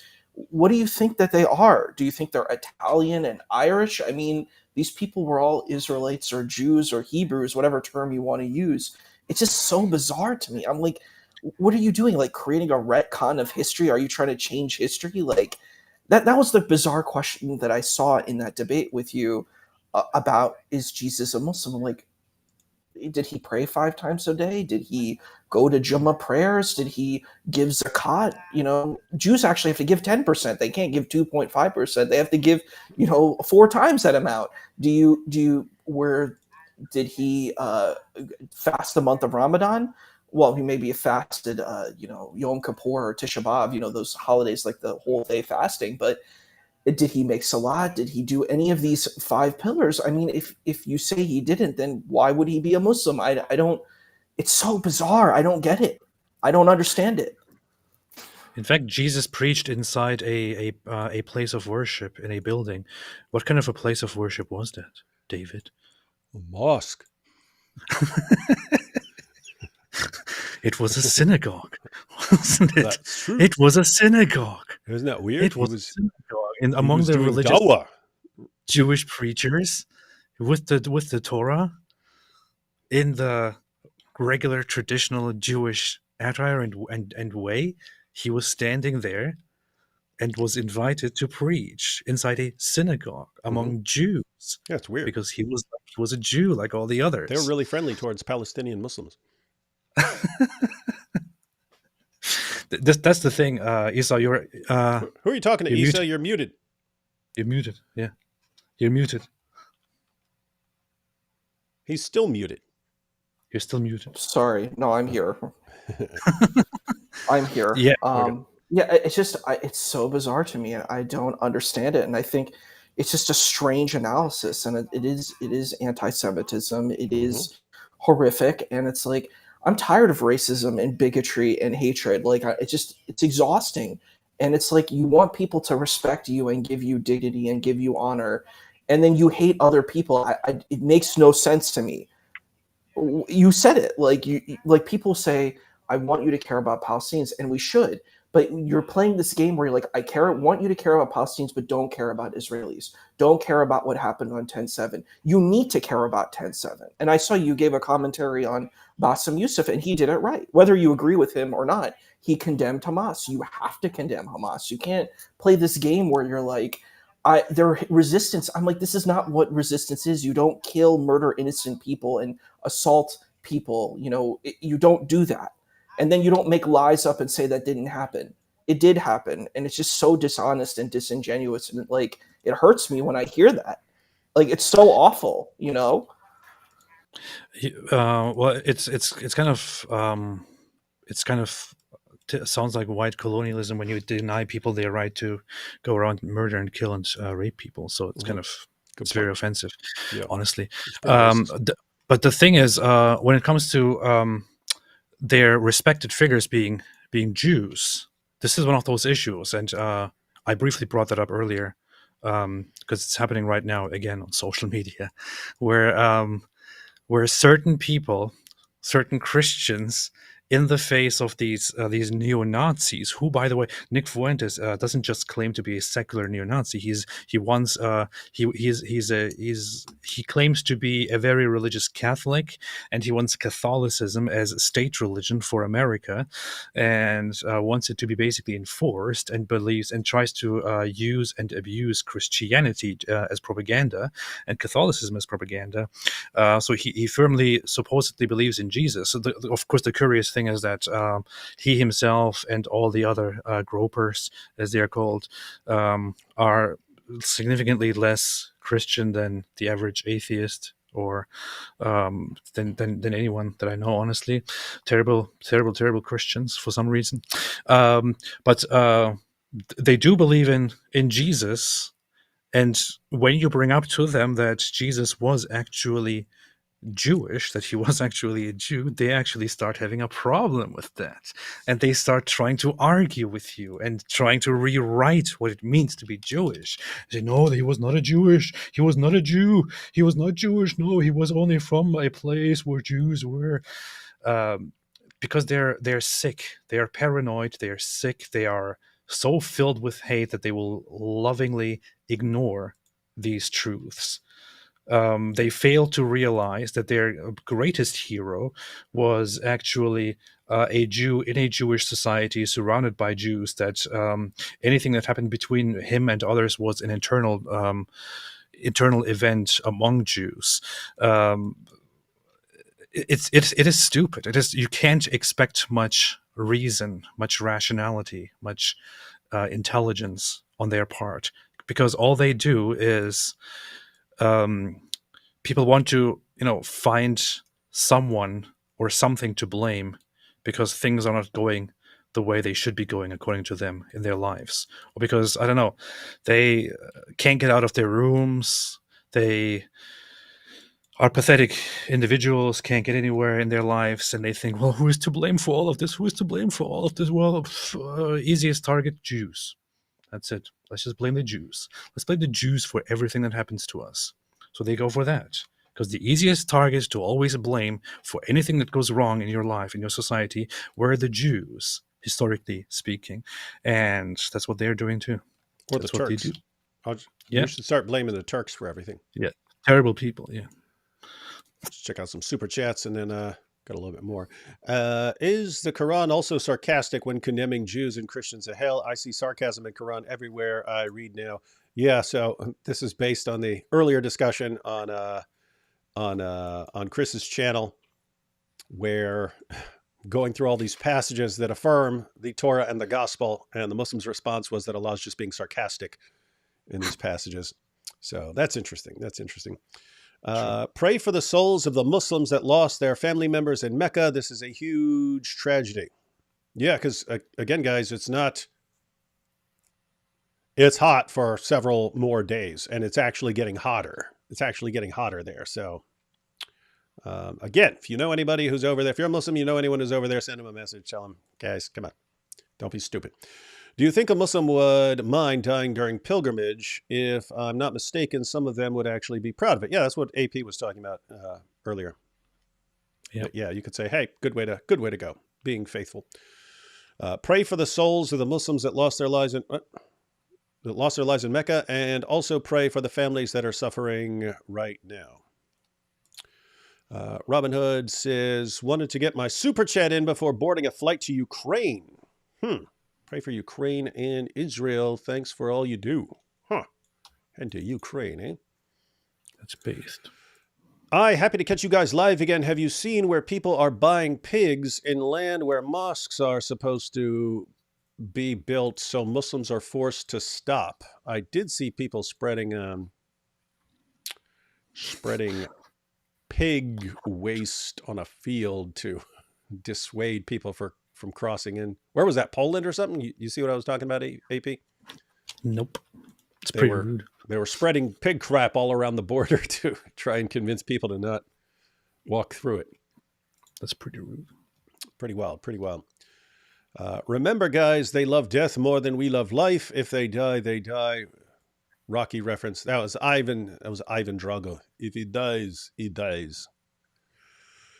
But yeah, it's this other situation where you've got the Muhammad hijabs of the world. We love death more than you love life. And so, okay, so we're actually more concerned for the Muslim lives than the Dawah guys are. Here are some shekels. Here are some more shekels from the Scandinavian branch of Mossad. Yes, we need these Scandinavian branch. Hey, what is this? What is this, AP?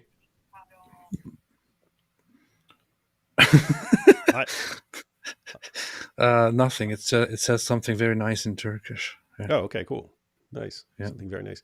Yo, David, have you ever seen the 90s show Freaks and Geeks? You look like the product if they both combined. Clean the smudge of your glasses, geek. No. Who is this? I'm about to block this guy for being a Mike Winger nerd fan. Winger said Jesus was a Jedi. What a nerd. Yeah.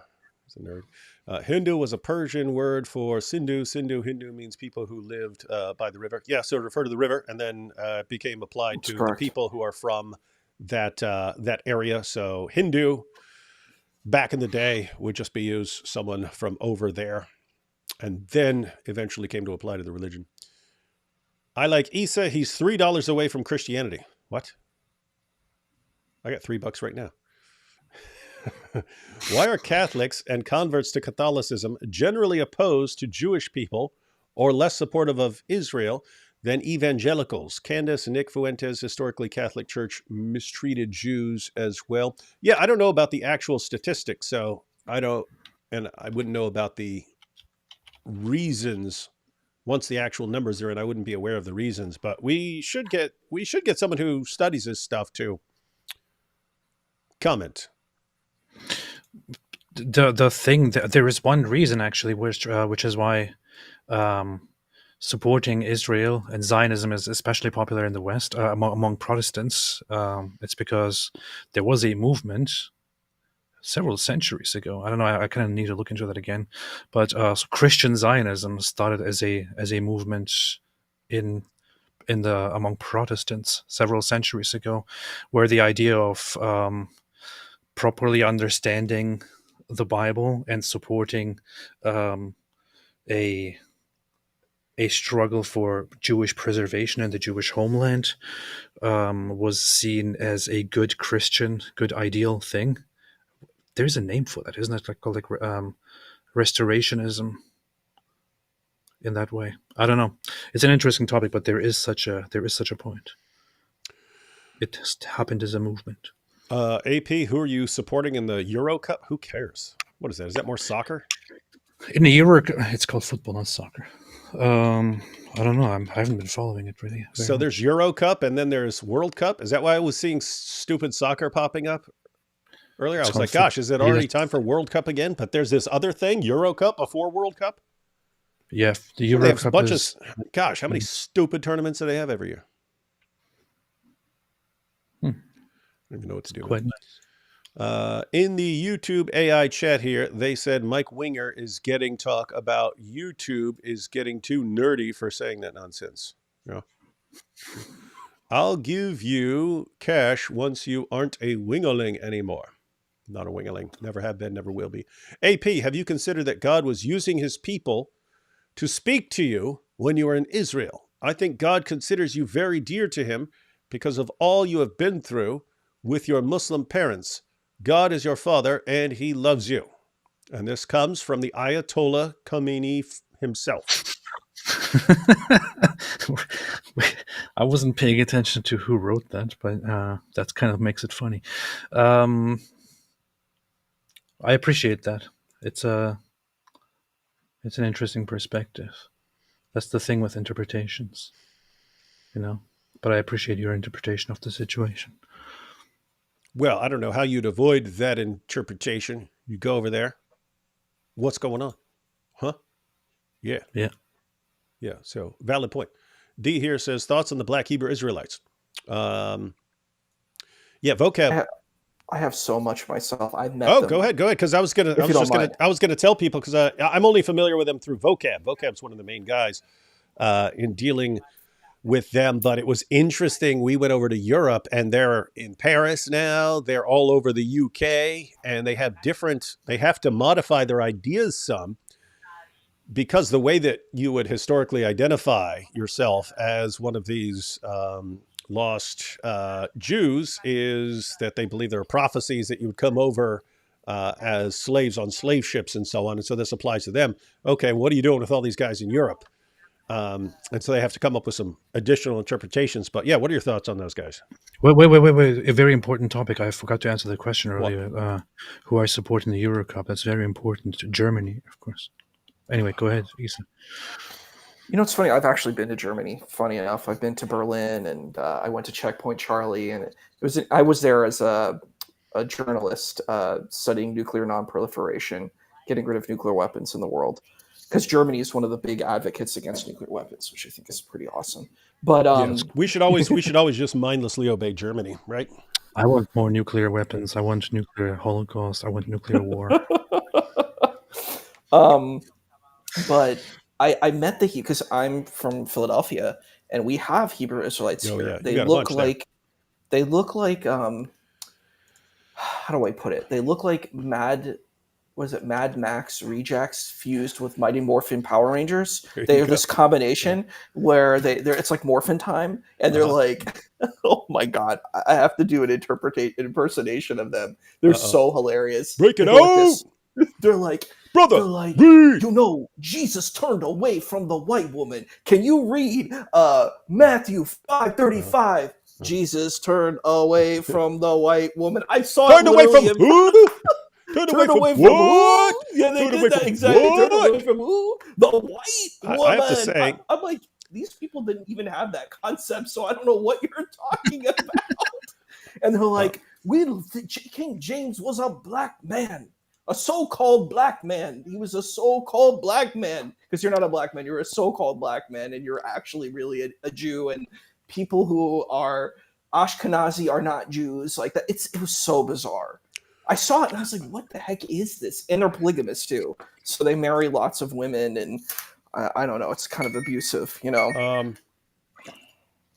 this little episode with Issa here, imitating the Black Hebrew Israelites, is possibly the most racist thing I've ever seen in my entire life. Yeah. But what can we do? What can we do? This is what Sufis do. I will be traumatized forever as a result of this. Yeah, guys, but if you want more on the Hebrew Israelites, it's interesting because that movement is growing rapidly and expanding. David calling morons, like. And Vocab pointed out one of the presentations he gave at the polemics conference we were at in London is that they're becoming a competitor with Islam as far as like street Dawah. Now you got the street Dawah over here, and you got the Hebrew Israelites over here, and it's interesting because I've seen the Hebrew Israelites actually use our arguments. Like I've seen Muslims come up to the Hebrew Israelites, and the Hebrew Israelites like, okay, break out the Quran, read. And he starts using Islamic dilemma material, saying, hey, your book affirms our book. And so anyway, interesting stuff. That's fun. But some of those guys, GMS thinks I'm actually one of them. So that's cool. Will you review Monk debate with Murray?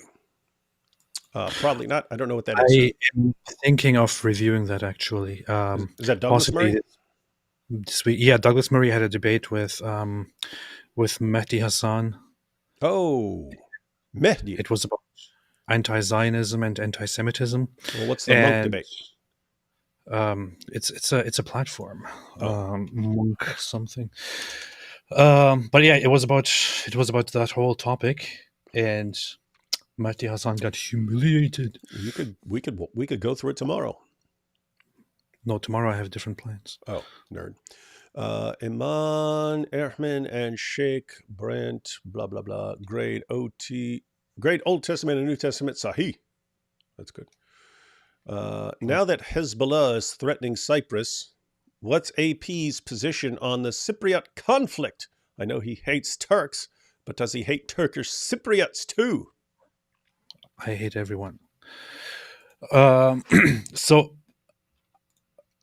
the last thing that happened with Cyprus is actually that so Hezbollah is threatening Israel.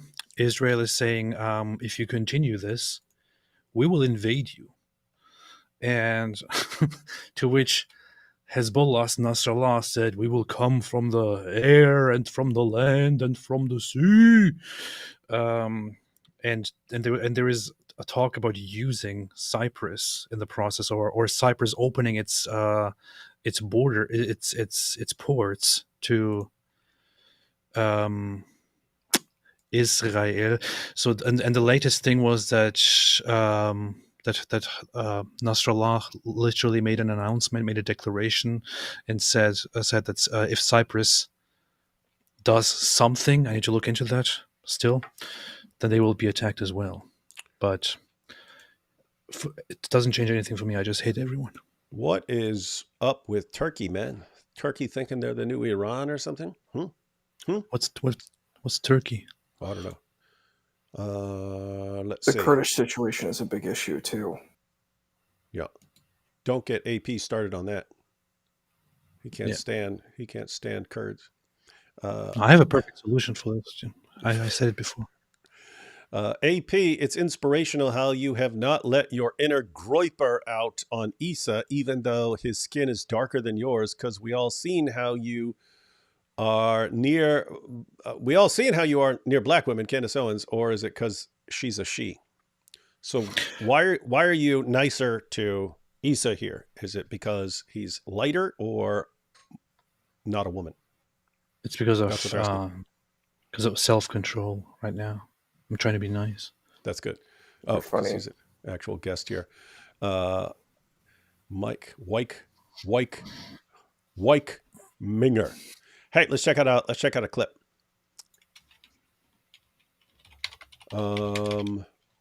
No. What? Oh yeah, we got the Ali Dawah here. So we've seen Ali Dawah, of course. We've seen Ali Dawah in videos having his wife communicate using a whiteboard. So he doesn't want to tempt everyone with her voice, and so she communicates using a whiteboard. Ali Dawah is defending Muhammad's relationship with Aisha in a recent video, and there's a woman there asking questions. She apparently doesn't know much, don't know who it is, but then he blurs out her hair. Let's go. Let's check this out. I believe the Prophet Muhammad, peace be upon him, married Aisha at 6 and he consummated marriage at 9. I have zero problem with that at all, as long as we understand why that happened and we look into why he married her and so many things about his character. I've spoken to non-Muslims in the park and they've asked me this question. There you go. See it? You can still see her hair, but her hair is blurred. That's the new thing. Hey, yeah, you can come in here and check this and be in our video and ask me questions. I don't know how this isn't free mixing or whatever they want to call it, but... And I will look at you and see you and greet you, but all the other viewers, everyone else, for them yeah, they have to. Your hair has to be blurred in our video. It's like inviting, I don't know, like an adult entertainment person over, having them sit there half naked and talk to them, and then blurring out the whole body. It's like no, it's not appropriate. We don't show that on here. Well, also the thing that he's promoting is really sickening.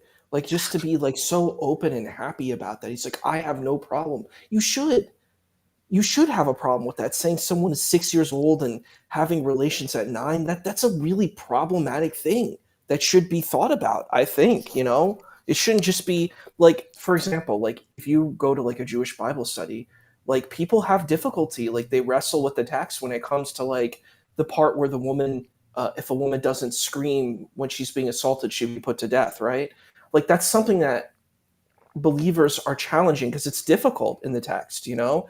And I think this type of thing of just being like, I'm happy and open about this thing, I don't know, it's just like, it's kind of shocking to hear someone saying that so openly, personally.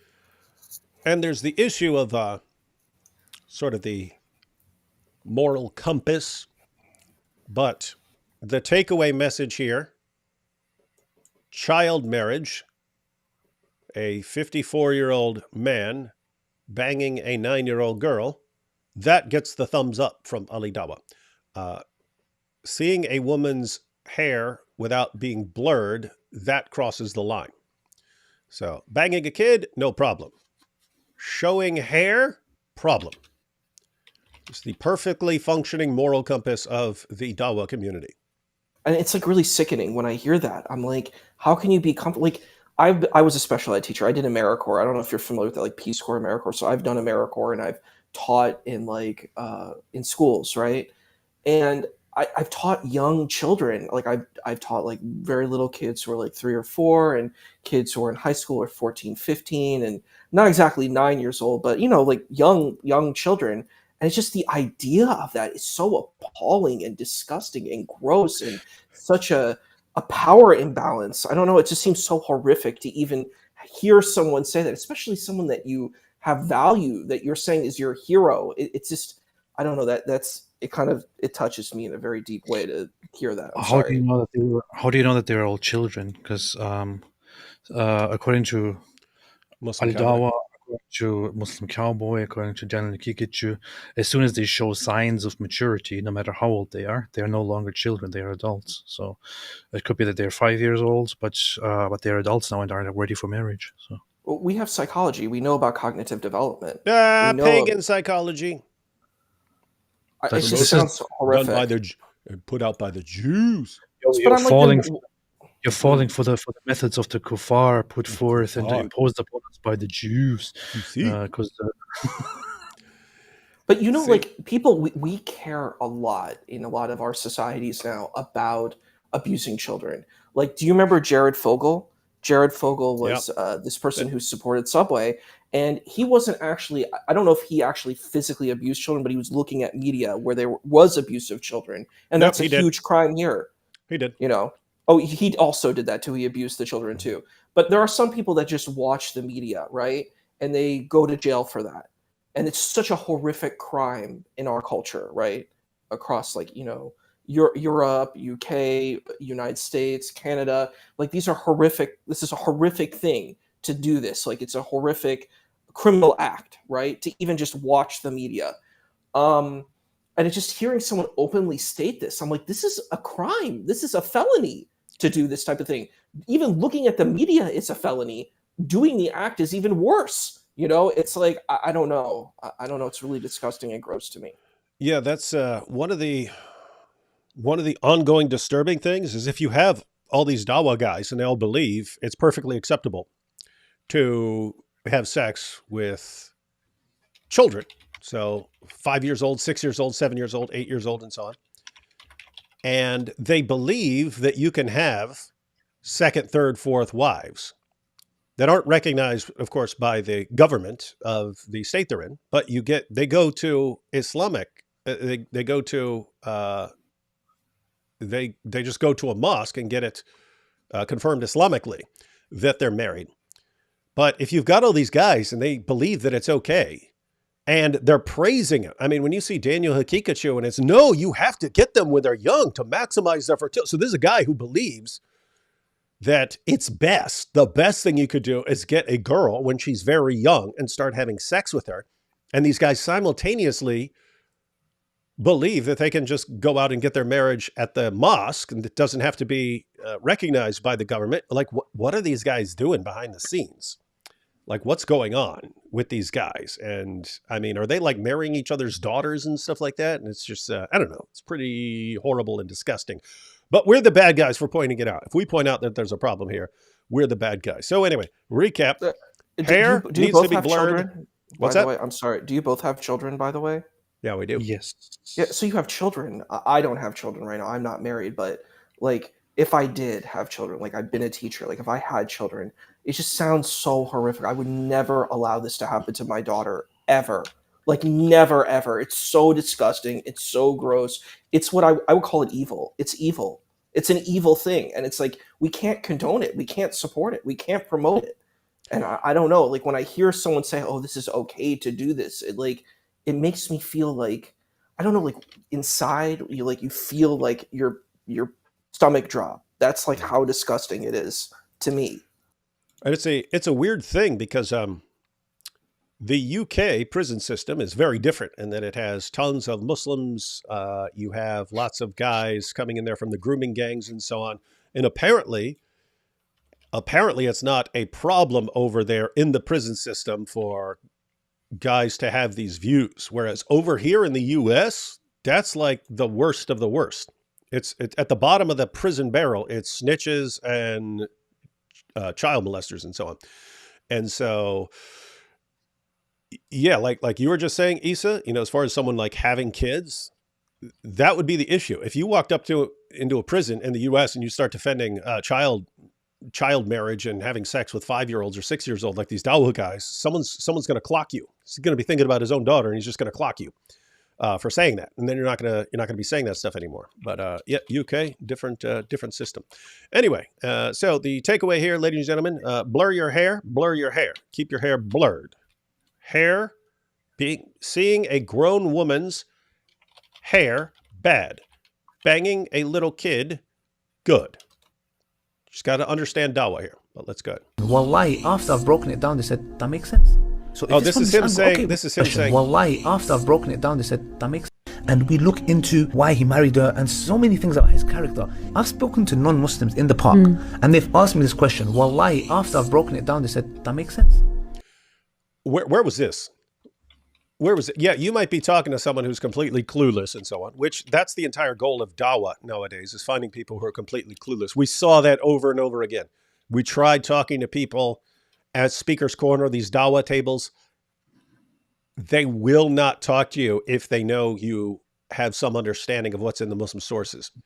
So yeah, who is Ali Dawah saying that he had a conversation about this and they're like, oh yeah, that makes sense why you want to bang little kids?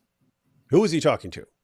He wasn't talking to someone who's knowledgeable either of what's in the Muslim sources or someone who's knowledgeable of psychology or medicine or any of those fields, because they would not be affirming that.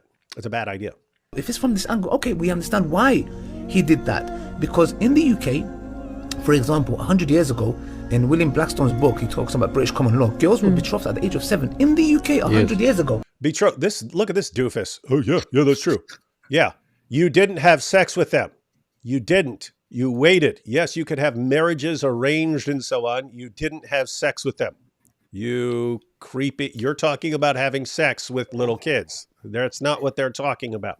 And even if it were true, right? It's a tu quoque fallacy. This is the thing that I've seen these people do, is they say, well, look at these European cultures. They did it a couple hundred years ago. Well, they were wrong. If they did that, then they're wrong, and we should condemn them. It's not that, oh, well, because this thing, it was right. Well, your culture does it. That makes it right. No, it doesn't make it right. It's still wrong to abuse children. This shouldn't be hard. This is not rocket science. Yeah, and it's insane because the reasoning there, oh, if they did it in the past, then you can't object to it. Well, that's like ruling out the concept of moral progress, of actually realizing over time that something is harmful and then saying, let's not do that anymore because it's harmful. What they're saying is, no, if you ever did it, then you can't object to it. That's insane. And they would realize it as soon as, if they started objecting to alcohol or something like that, it would say, but lots of people drink. Suddenly it would be, who cares? Who cares? It's just wrong. You don't do it. So anyway.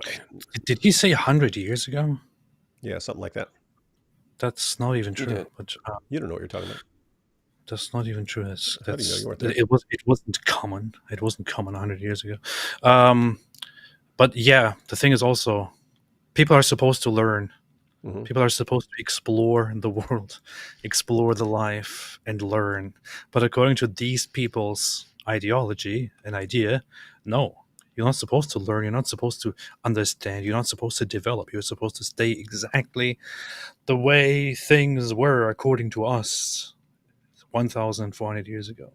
Well, that's what you got to do. And one other thing too. Other thing too is, like, let's say that younger people did get married. Did they marry really, really old people? Like that's an important question. Maybe there were young people that were arranged to young people. That is not really shocking. And maybe they get to know each other and then they have relations when they are of age. Like that's a very different standard. But what it's trickery. What I think I'm hearing here is it's like a smoke and mirrors kind of trick, where it's like it's a deflection where you're like, well, there's something that looks kind of similar. So instead of actually fully engaging, I'm going to take the part that sort of agrees with what I'm saying. I'm not going to take the context. And then I'm going to throw out my narrative, this disgusting, gross narrative, and keep propagating it like it's something good. It's evil. It's not good. That's very racist. Yeah, it's pretty much the most racist thing I've ever heard since the last time Issa talked. Yeah. Years ago, in William Blackstone's book, he talks about British common law. Girls were betrothed at the age of 7 in the UK 100 years ago. Look at this guy. Forget yes. 1,500 years ago, 100 years ago. What we're saying is this: no one ever used this argument against the Prophet Muhammad, peace be upon him, ever. This was something that was brought new in the 1900s by Orientalists, where they came and brought this new.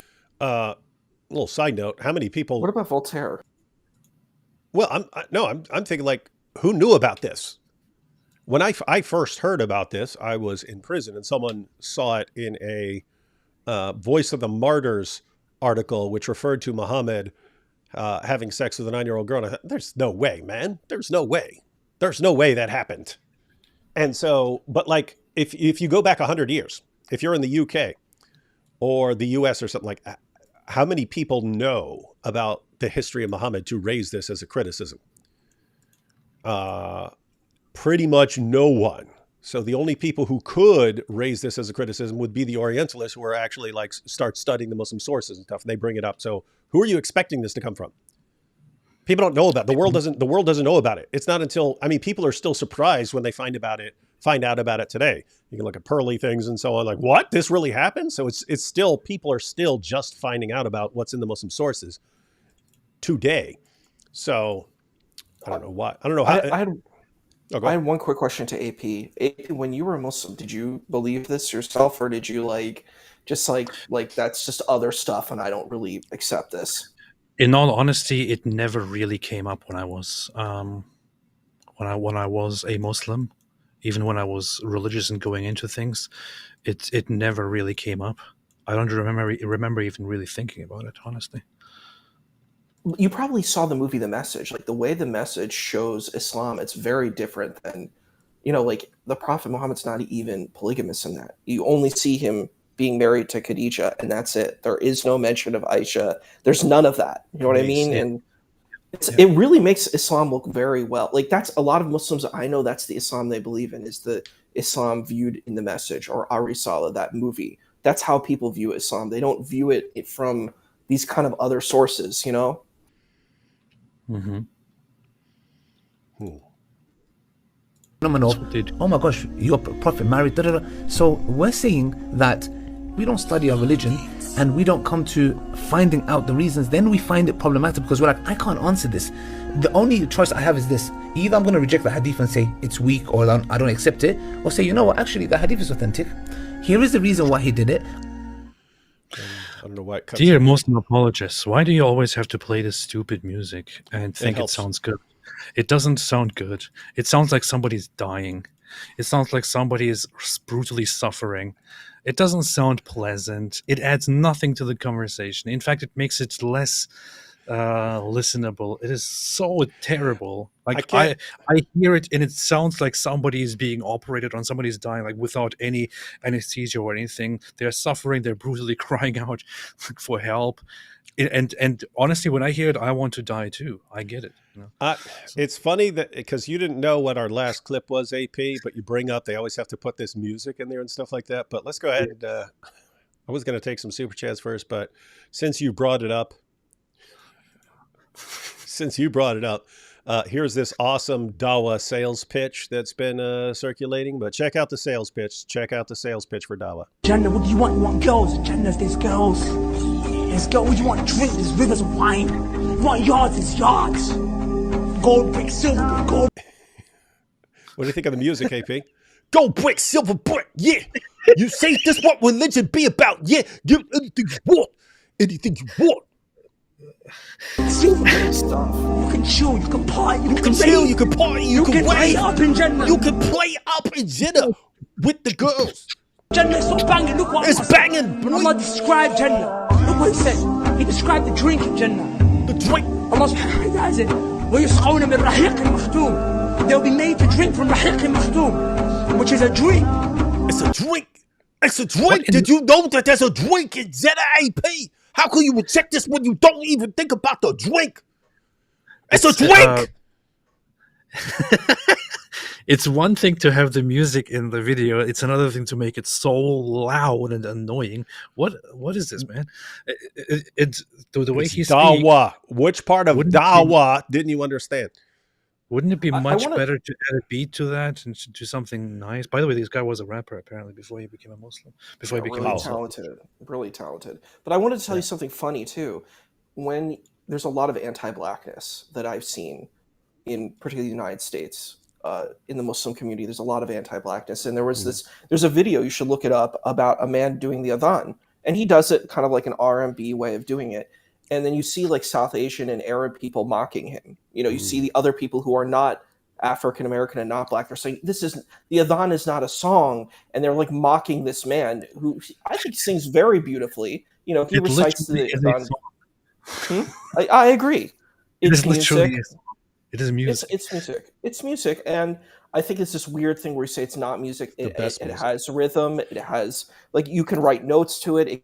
It follows music theory. It's the same thing, but it's weird because they're like we like and there's sort of this Arabo supremacy narrative, which is a problem. Like as a DEI guy, I'm like, why are you pushing Arabo supremacy? What about if I have a Turkish tune? Like I've heard people insult people who recite Quran in Turkish. Like for example, you have Surah Al-Ikhlas, and they say Kihu Allahu Ahad. Allahu Samad. Like there's a way of pronouncing it like that, right? And they're like, that's wrong. And I'm like, that's just a Turkish pronunciation. What's wrong with that? They're like, well, you're not doing it the Arab way. You're not saying, you're not saying Qul hu Allahu Ahad. I'm like, this is insane. It's a complete domination. It's complete bigotry, and it's racism. They're saying my Arab narrative is superior to your Turkish narrative. It's superior to your black position, Malaysian. Anything that's not Arab needs to be put down. And another thing that I've noticed is people who are of European ancestry and they become Muslim, they're treated very badly. You know what I mean? I'm like, this is you showed that woman from Ireland. I'm like, it's disgusting. What was that?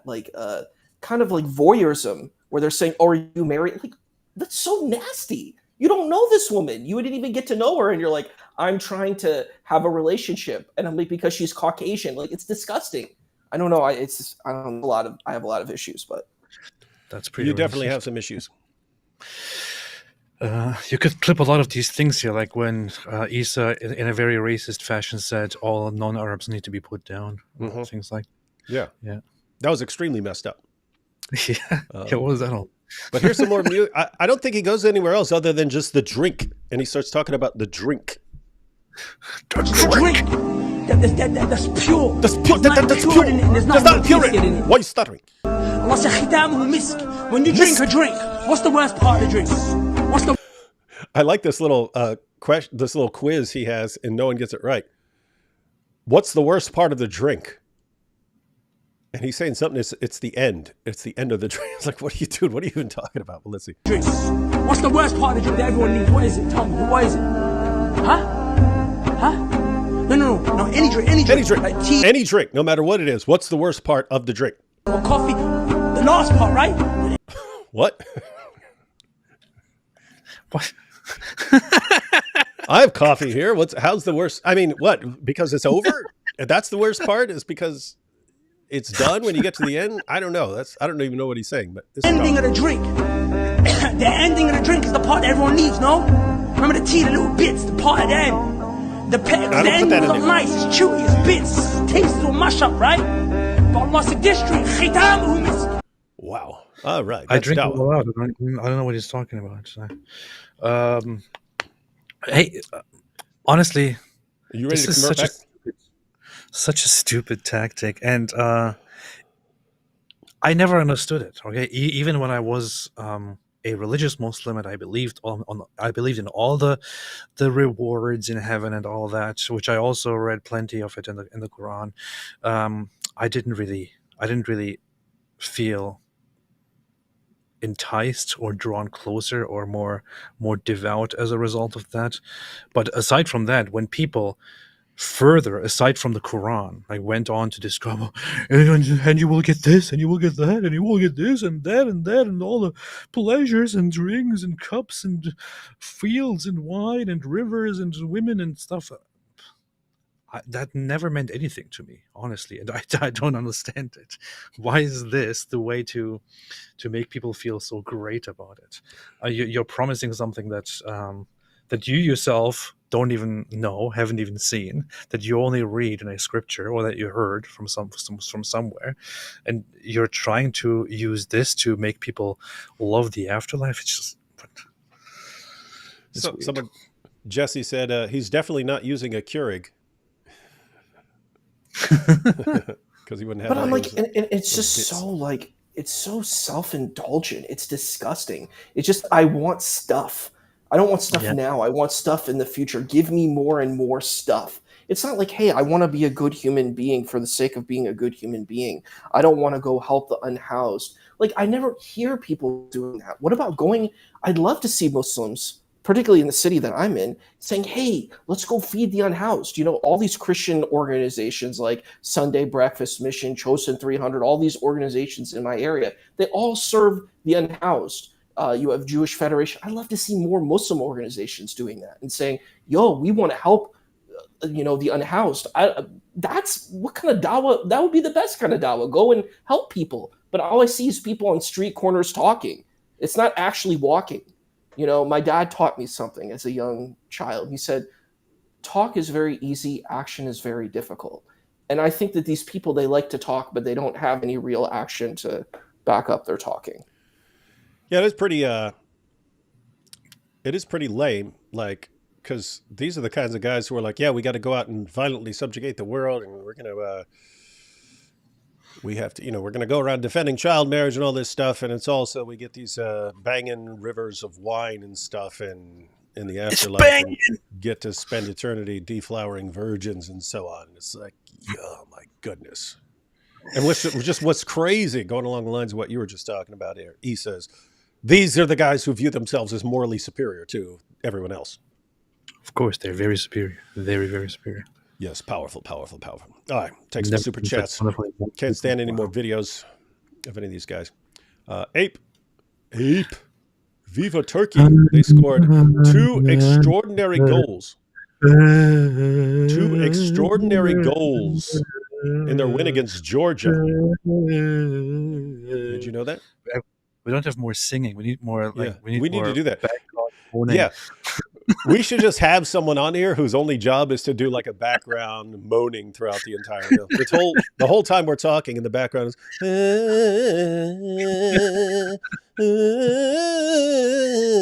and that would make our shows more powerful. Yeah, we would immediately get 50,000 live viewers. No one cares about soccer or Turkey here. Thank you. Turkey, I don't care about Turkey, but thanks for letting me know. Get that bodyguard on the show. You mean the bouncer? I would totally have that bouncer on the show. Everyone has a plan until they get punched in the face. Mike Tyson. Yeah, these are about the Sneako thing earlier. Sneako has sneak level 0. Thank you guys for opening my eyes on so much over the past year. Respect for the work you do. Keep it up. And so we shall. More from the Ayatollah here. For some reason, YouTube is banning the name in my super chat, but you guys really need to check out Lutheran Satire's recent hilarious video addressing Christian nationalism. It's phenomenal. I will. Yeah, Lutheran Satire is one of that's been a channel for it. Doesn't make a lot of videos, but when he makes videos, they're pretty good. So yeah, I'll check that out. It can't be that good because I have never heard of it. So. Well, because you're an atheist. If it was atheist satire, then you'd be like, oh, I watched it 10 times. Sneako never heard of this cowboy hat. I love that the actor, the spaghetti westerns, Clint Eastwood. I've watched all of those, Fistful of Dollars. They're really good. It's based off of Kurosawa films, so really good stuff. The spaghetti westerns are really fun. The good, the bad, and the ugly is spectacular. That would be on my top. That would be on my top 10 list. Matter of fact, Quentin Tarantino, he was asked about the best directed film of all time. He said, "The Good, the Bad, and the Ugly." Fuentes' father is Mexican, his mother is Italian. The sad state of white nationalism. Yeah, I mean, and guys, if Pakistani, and all the members, the activists, the well-known ones are black, Pakistani, Latino, and so on. Very interesting white men. Yeah, and guys, for anyone who thinks that this really sucks and it looks like it's bad because these guys are running their mouths all over Twitter, keep in mind this is doomed to die out in epic fashion. Because what? Because people are mixing up too fast, right? People are getting married, right? People are, and I've mentioned this before, but if you go back. It was pretty recent where you weren't even allowed to marry someone of a different race, and yet if I was just to have a family reunion now with everyone who's married into everyone else's family, I mean, I married a woman who's half Filipino. Her sister married her sister who's also half white, half Filipino, married a guy who's half white, half black. So their kids are all mixed up. The point is, you've got all the races in lots of families now. So which is amazing. I love that. Going. Yeah, but the point is that's going to continue. How once everyone has a black relative, an Asian relative, a Latino relative, once everyone has, how are you going to make your case with a straight face anymore? Saying, hey, get rid of half your family now. Get rid of half your family so you can be part of our white nation. Idiots. And the weird thing too about this white nationalism, I'm so sorry. I was just gonna say one quick thing about these are people calling themselves Christian. Yeah. And I'm like, dude, like Jesus Christ is against everything you stand for. You think if Jesus saw you, he would be for it? What you're doing is probably the most evil thing you can do, is you are trying to peddle your disgusting philosophical beliefs and trying to justify it with Jesus. That's really disgusting. That's a really evil move, I think. Yep. You and I are non-Christians, and we are better than these groiper white nationalists. So Nick Fuentes is the best.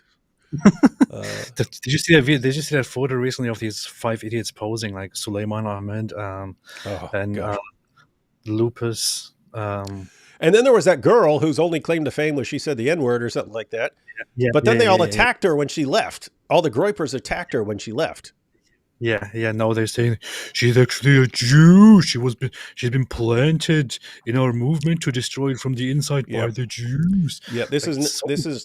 These people are so imbecilic. I'm thinking if Hitler came back today, like if he suddenly stood up and thought, "Let me see what my people are doing, what my fans are doing," and he saw them, he would shoot himself again. Yeah, these losers are the best you can come up with. Yeah, he would shoot himself again. And he'd shoot himself again. That's what they do. Yeah. Lloyd here says, Mike Winger's the type of guy to hold the door open for you when you are clearly too far away, so you have to run. That is a perfect description of Mike Winger. Nick is a Mike Winger fan. Enough said. No, we have to be fair. They would not be fans of each other. Two people can be horribly bad in completely different ways. I was watching Spike Lee's Black Klansman today, and it made me think of you and the resurgence of these ideas. It's a graham cracker Oreo across my screen. Oh, because you got the white in the middle. That's funny on the screen. AP, do niqab shops have mannequins? The amount of jump scares that must happen if they do. Also, a man trying to find his Muslim wife in that store must be like playing a game of Marco Polo. You hear this? Talking about if you go to a niqab shop and they're actually, how do you distinguish between a mannequin? Well, it's pretty I guess racist. one would be moving. Yeah. David, as the Christian in the house, do you count Jesus as a Jew? Of course. Do you see the 2024 Jews differently since many are not religious? What do you mean? Differently from when? From the first century? Yes. Yes, that would be very different from the first century. Mm-hmm. This channel is Fat IP. That's funny. Num num, I was hungry. I eat the Quran, and it's from Fat IP. That's the funny thing with these groypers too. They depict Jews in general with this stereotypical Orthodox Jew-looking guy with the hat and then totally distorted face, and they do that when they talk about Israel. Israel is half of Israel describe themselves as secular, and only 30% declare that they are religious. Mm-hmm. And what about Messianic Jews? Like, there might be Jewish believers in Christ. Like, I would say that they're Jews too. Some people say, oh, they're not, but why aren't they? They're Jewish believers who believe in Jesus as their Messiah. I don't see that as a problem. For me, some people think that they're Christian. I'm like, whatever, you can call them that, but they identify as being Jewish, then they are Jewish, and that's it. In my book. AP, wasn't it? I think it was Rebecca who was telling us that there was some poll, and it's like 20% of Orthodox rabbis said you would still be Jewish, even if you believe in Jesus as the Messiah? Like you could still be. Didn't she Yeah, tell us yeah, that? yeah. And she said you could. They still believe you could be Orthodox Jew and accept Jesus as the Messiah and stuff. It's again, Yeah, it's a minority. It's a minority position, but that's a significant. there's a minority difference position. of on that whole issue as well. Yeah, yeah. Mm-hmm. Everyone in this stream has a phobia of Islam. Not Issa. What? What are you laughing at? She's making a joke of me because I've been kind of critical of certain things. So Yeah, that is. It's she's- messed up. We thought you were going to come on here and actually defend all this stuff, and you just keep attacking everything. Well, making because fun of it. I think it's wrong. I think it's abhorrent, and I think Muslim communities shouldn't be upholding these types of things. I don't even know if like ancient Muslims thought this much. And it's interesting, even from what you shared, AP. It's like, oh, you were like, I wasn't even concerned with this stuff. And it's so weird that these people have this hyperfixation on really creepy, weird, disgusting, gross stuff. That's it. Like it's gross, you know? Yeah, yeah. This sounds very Islamophobic. But yeah, Issa is one of the most Islamophobic guests we have ever had here, I would say. And the one thing I actually wanted to say to it, and I wanted like from our last conversation, I felt really bad. Like, I'm like, I hate these focus on like apostate laws. I think it's so disgusting. I'm like, look, if you think there's a good position on this, why don't you try to help bring ex-Muslims back into Islam? Why are you nasty to them? That means you failed as a community. The ex-Muslim didn't fail. You failed. You failed as a Muslim community Dawah that made fails. people leave because you did bad. You as a community, you should blame yourself and stop blaming other people. Yeah. Hold yourself accountable. That's my position, you know? Yeah, That sounds pretty based, honestly. that's a based position. It's That very needs to be based. shared. Wakanda was the black Hebrew Israelites' passion of the Christ. Black Panther? If Cyprus will open its ports to Israel, it might open an interesting situation with Turkey. So the situation is actually, to expand on that very briefly, which is that Nasrallah and Hezbollah accuse Cyprus of already having opened their country, including ports and airports, military airports, to Israeli forces, and that Israeli forces are using Cyprus to militarily train there.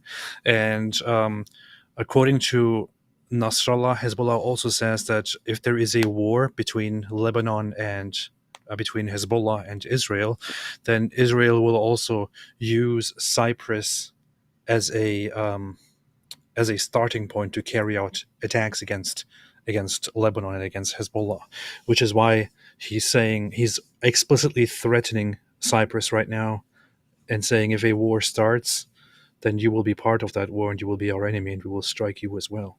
So I don't know. These guys are pretty messed up.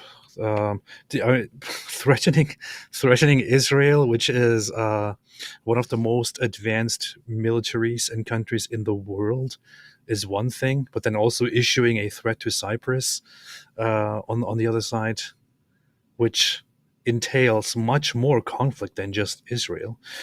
It's ridiculous. Animals. I do think all of this stuff is connected to the avalanche of apostasy, in the sense that it's becoming common for Muslims in various areas to be worrying about, like, hey, we need to do something because the apostasy rates are skyrocketing, and we're looking at this, and if we don't do something now, it's just going to get worse. So we have to start doing something now. And the tendency for some of these groups is to, well, we need to start fighting.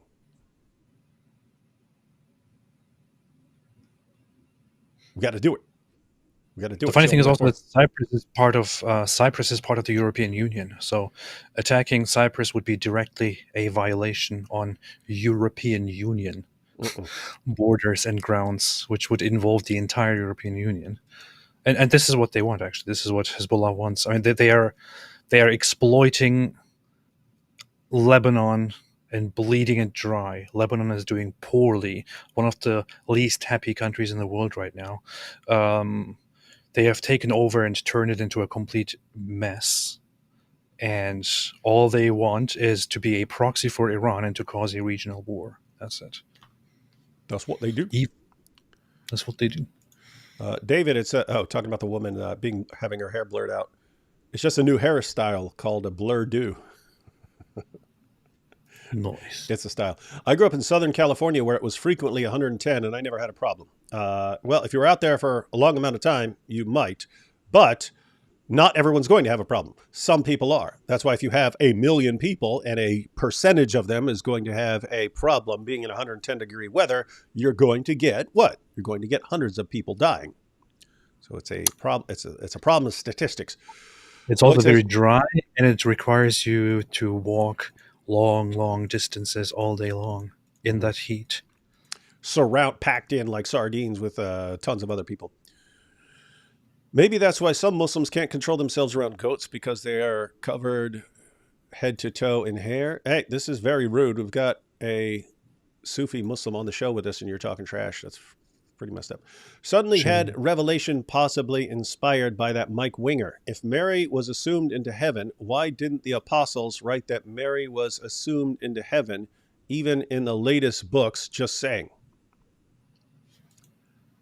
That sounds pretty recent. It's a poor defense of Mike Winger.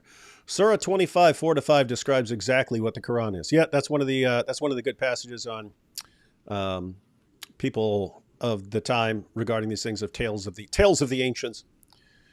Did he conversion to Islam when? This would be the good time for it. Yes. A couple more here. Mr. Bukhari, you know the word Koab? You know the word Koab? I read an article about it. It refers to the stage of a woman's breasts when they are budding. Yeah, I forget which translation it is, but it translates it as swelling, because they're getting bigger, swelling. But yeah, I've seen budding as well. It was about your hories in paradise. My horse. Of course, Issa probably thinks, no, it's raisins. Thanks for all you do. God bless. Or for AP, science bless. Yeah, I mean, new channel coming out called Winger and Wood. Ugh. That would be half good. Brother. Ooh. Here's one for Issa. What do you guys think of the Message 1976? I just saw it and was blown away by the narrative they pushed there. AP, good job on heretics. Yes, if anyone hasn't seen, I shared it in the. I shared it as a community post, but AP had about a little under an hour, I think, interview on heretics. So yeah, guys, be sure to if you haven't watched that, watch that, and share it. Share that. Spread that around. Spread that interview around. It's good stuff. Doing very well, and it was a very good interview. Mm-hmm. I must say, I think it was one of the best conversations I've ever had in terms of being interviewed and having a discussion on various topics. The guy's also, I mean, he has experience with interviewing people, and he's a good interviewer. He's a good interviewer. It's not technically as cool as being interviewed walking through the old city of Jerusalem, the Muslim quarter of Jerusalem, but good interview. So yeah, guys, be sure to check that out. Issa, I've never seen the Message 1976. Why don't you fill everyone in? We already mentioned it. Sure, I can. So it's actually filled with really famous actors from the time. So you have Sean Connery.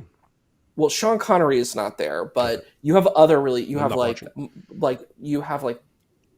famous actors from like Westerners. Like a lot of them are British actors, but you have like Michael Benson.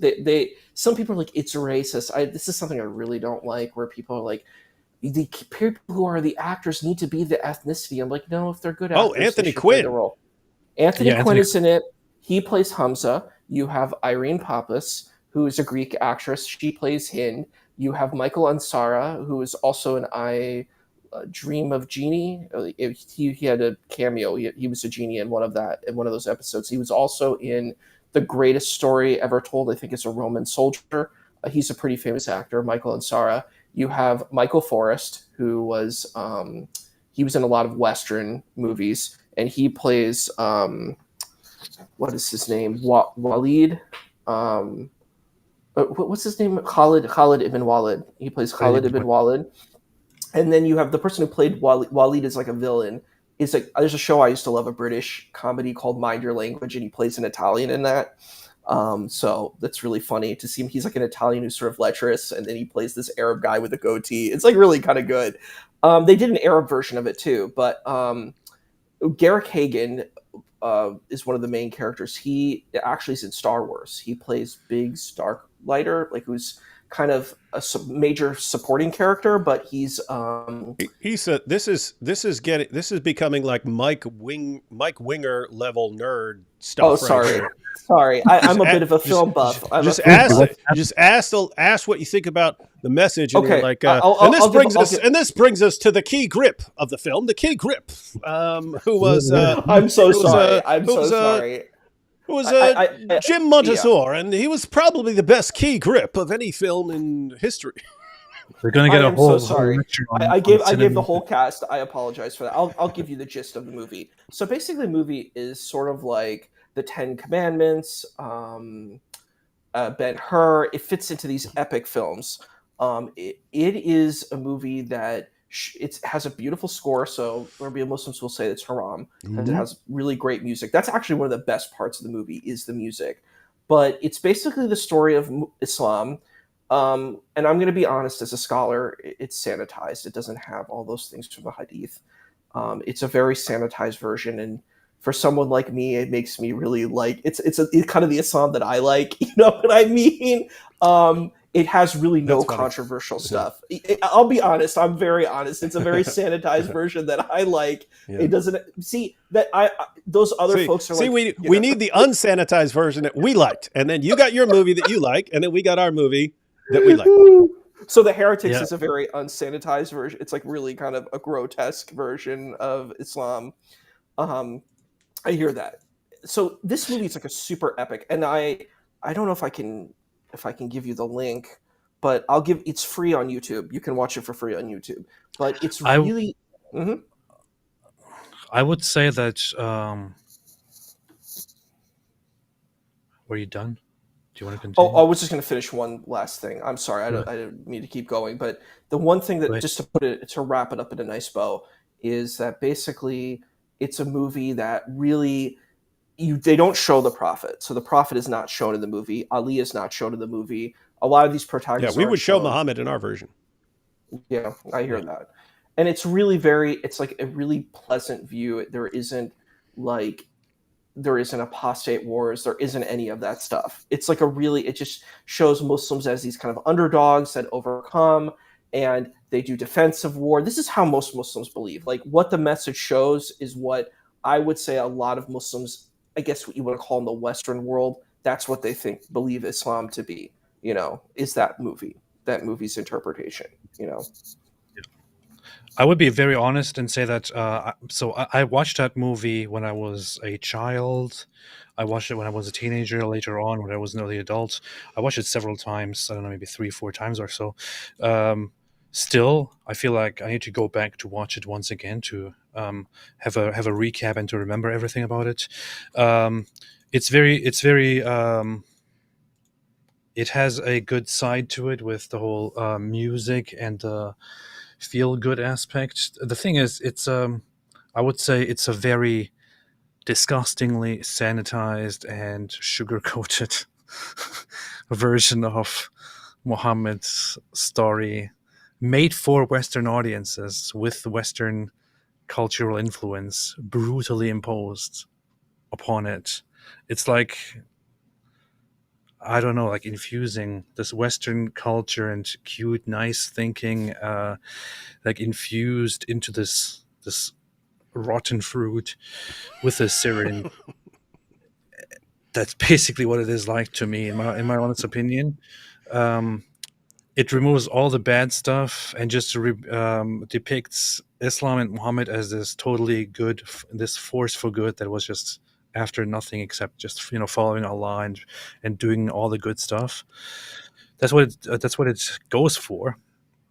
And Muhammad is not shown. If I made a movie about Muhammad, it would be different. Yeah, we got to do it. We got to get it done. Yes, it'll be powerful. It would be funny if we made a reaction video to it. Yeah, we could. We should just watch it. We should just watch it and react to it. Insanity is doing the same thing over and over again, but expecting different results. Muslims' lack of logic in a nutshell. It all makes sense now. That's true of the Dawah guys. I pooped today. What? What is this? Really? What the heck is wrong? It's got some AP's fans coming over here saying weird stuff. In that Heretics episode, AP showed how he had mastered the word conquered. Conquered. It's the end of an era. So did you find out how to pronounce conquered? Were you saying conquered? I don't know if you know this, Issa, but AP would always say conquered. And that's when Muhammad came and conquered them. And then it is literally conquered. I think it's of the U, right? The pronunciation of that U in the word. Yeah, it looks like that's how you pronounce it. That's a problem in English. You got all these words that look like something. Conquered. AP, passage to look up. Mr. Bukhari, Gaza in 2005, Sahih Muslim 1438a. What? Ooh, hang on. We got a good question for...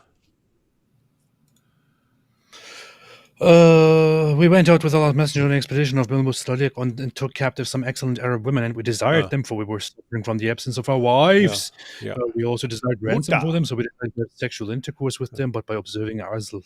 This is about... this is the Azl one. Mm-hmm. Yeah. It's about, so we're doing an act, whereas Allah's messenger is among us. Why not ask him? So Allah's messenger said it doesn't matter if you do it or don't do it. For every soul that is born, day of resurrection. So, yeah. Having sex with female captives. Yeah, so the joke here is, since Israel pulled out in 2005, they did Azl, which is pulling out. Get it? You see, AP? The whole thing was a sick, perverted joke. And AP's like, "Ooh, let me carefully go through this passage." I didn't even pay attention to that. That's. Petsu here says, God created all creatures as vegan, Genesis 1:30. Later, out of necessity, he allowed flesh-eating, Genesis 9:3. Tarun, God can't do mistakes. We got one of Tarun's best friends there promoting veganism here. Issa, here you go, Issa. Hey, here you go, Issa. This one's for you. Issa, what is your best argument as to why Islam is correct and Christianity is not? You don't even come across like someone that's going to argue that Christianity isn't true or something like that. But I think it's a zero-sum game fallacy. But I mean, if I was looking to argue as a lawyer, I don't agree with this argument, but this is an argument that one makes. And I don't agree with it because it's with the magical thinking, but the argument that I think people would say is the nature of God. They say this thing about the Trinity is very complex and it doesn't make sense. How can God be a man? This type of argument, which I'm not saying I subscribe to, but I think that this is the argument that I think may attract Muslim people to become Muslim, is that they say, look, Christianity is just illogical. There's this Father, Son, and Holy Spirit. God is just a force. God is just, God is all powerful, all knowing, all seeing. God has no form. But if you ask the Salafis, and this is to be honest, if you saw Jake the Metaphysician, he made a debate with Jake Dyer on Modern Day Debates. I think that's who. Jay Dyer. Sorry, Jay Dyer. And he spent half of his opening talking about tashbih, which is anthropomorphism. And I'm like, dude, this is a losing argument for you because of your theology. You're doing what you're accusing Christians of doing. You're saying Christians are anthropomorphists. Those guys are king of anthropomorphism.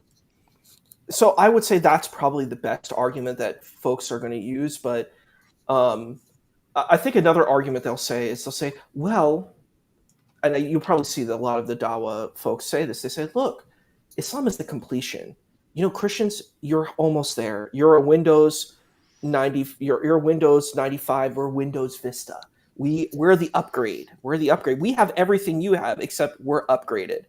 I think these are the arguments that we use. I don't personally agree with these arguments. I think they come from a place of it's not depth, but breadth. These are just very generic arguments that on superficial level look appealing. But if you're actually a deep philosopher and a theologian, they're not sound. They're not sound arguments, but I understand this is the kind of arguments I think one could use. And I think this is what may appeal people towards Islam through argumentation. Issa, we're not made of glass here. You don't need to qualify everything and say, I'm not arguing this. I'm going to just spit it. Stone Just him! spit it. Spit the hot fire. Because here's an interesting argument, because Muslims will not talk about this, but what about the Baha'i arguments against Islam? You know, Baha'i or say, look, we are the fulfillment. We have the Bab, we have Baha'u'llah, we have the fulfillment. And that's why Iran went really hard against the Baha'i, because the Bab was actually a Sayyid. He was a part of the Ahlul Bayt. He was the people. He's the people of the house. He's one of the chosen people, right? In Islamic tradition, you know, he's a Sayyid. And it was amazing because they went to kill him, right? And his followers and Baha'u'llah. And it's kind of an interesting situation because the Baha'is will say, we have fulfilled Islam. We believe in the Prophet. We believe in the Quran. We believe in all of this, except we are in the 21st century. We're evolved. We have the message. We are in a new epoch. And what can Muslims say against that? Because that same argument they use against Christianity is used against them. You know what I mean? It doesn't work very well. More for Issa here. Issa, this is me at AP too. Issa, you asked why the Arab centrism, racism from the Muslims. CP, Christian Prince, earlier brought up how the Quran or Hadith teaches that Arabs are the best of people. Your thoughts, David, AP? Well, the Quran, Surah 3, verse 110, refers to Muslims as the best of peoples ever raised up for mankind. But I'm not sure which passages CP was referring to, but you do have, like in Tabari and so on, you have these passages where Muhammad's talking about ruling over the non-Arabs, Arabs ruling over the non-Arabs and so on. You have any thoughts on this, AP or Issa? There are only, from what I know, that there are only some accounts that are not necessarily considered entirely reliable, where the Arabs are depicted as supreme or superior. I don't know if there's anything to that. Yeah, we'd have to take a look. We'd have to take a look at whatever passages anyone's talking about. I have a hot take on this. So the thing is, I'm like, what exactly even is an Arab? Like, the thing is, most of these people are now you're sounding like Jordan Peterson. Yeah, because like Sudan. What do you mean Arab? What do you mean? the Sudanese are Arabized. These are Black Nubian peoples, right? And they're Arabized. They speak Arabic, but they're Black people, right? So, like, this is a really interesting thing. What is an Arab? Is a Syrian an Arab? Are they Assyrian? This thing, people just took on this label. It doesn't really mean anything. It's like saying, well, you speak Lughat al-Arabiya. Great. Okay. But guess who ran the Muslim world? It wasn't Arabs. The most successful empire that ran Muslims were Turks. The Ottoman Empire. So, I mean, like, the Arabs were not very successful in leadership for 600 to 700 years. Who ran the Muslim world? Turkish people did. I'm like, but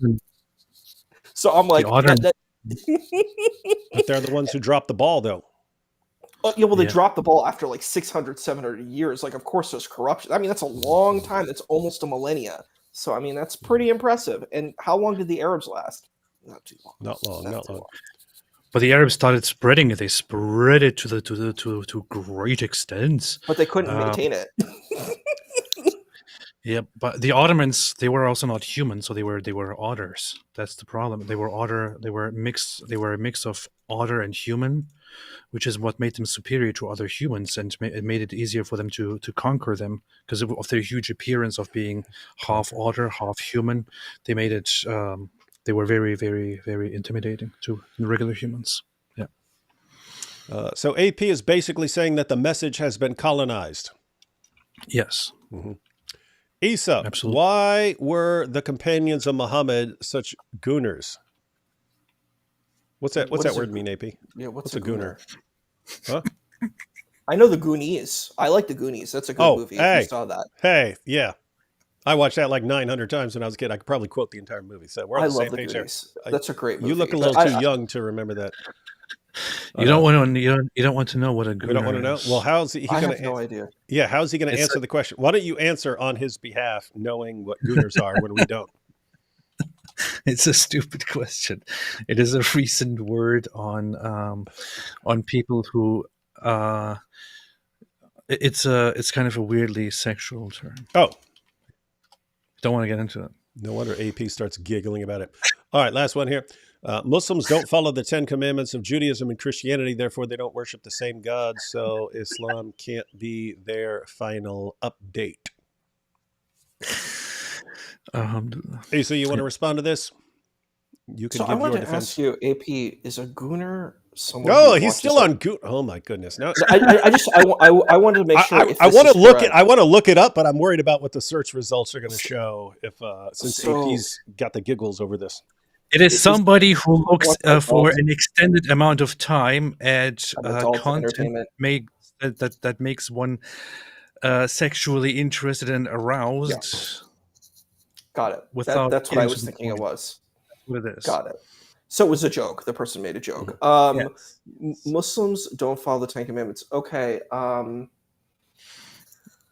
think this is my problem. It's like a no true Scotsman. I think some Muslims do, and some Muslims. It just depends on the Muslim. So it just depends on what the Muslim values. And what's interesting because there's a hadith that talks about this where it says the narrative is that there are 71 sects of Jews, 72 sects of Christians, and 73 sects of Muslims. Yeah. So there are 73 groups. Which of these groups is it? Do you see? David is laughing, of course. Now I'm laughing for looking at you getting the grin because he said sects, David and is every time thinking anyone of says sects, AP starts giggling because he's like, oh, it's like sex. What a fruitless conversation. Yeah, I know. You can't say anything. You can't even, we need a completely different word for various sects because otherwise AP is going to giggle forever anytime anyone mentions. Issa is immediately attacking other religions again, saying, look, all religions, and then... You see? Oh. To Issa, do you have any thoughts on Ahmed Massoud and the NRF in Afghanistan and his father Ahmed Shah Massoud?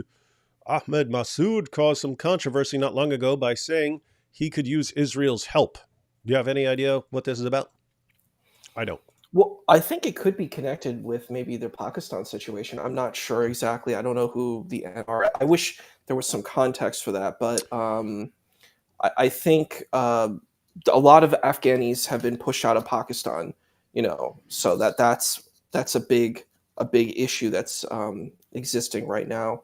So the NRF is the National Resistance Front for Afghanistan. It's a anti-Taliban fighters. So these are folks who are against maybe the military alliance of former Northern Alliance members and other anti-Taliban fighters. Okay. So it says I don't know a lot about this because this isn't my particular field, but if that's the case, I understand that. Israel has done very good in building alliances. And this is a really interesting thing because people are saying, well, Israel just hates Muslims and wants it. They use this word genocide, which I think is a really terrible word to use. And it's really dishonest and disingenuous to the conversation. And it's going to alienate people. If you say that Israel's doing genocide, no one wants to hear what you have to say after that. You're just like, look, I'm checked out. College students do. And it's disgusting. And then that's why a lot of the Jewish students are like, I don't want to hear what these students have to say. You're attacking me. You're not fair to my position. You're not fair to my community. Why would I have to listen to anything you have to say?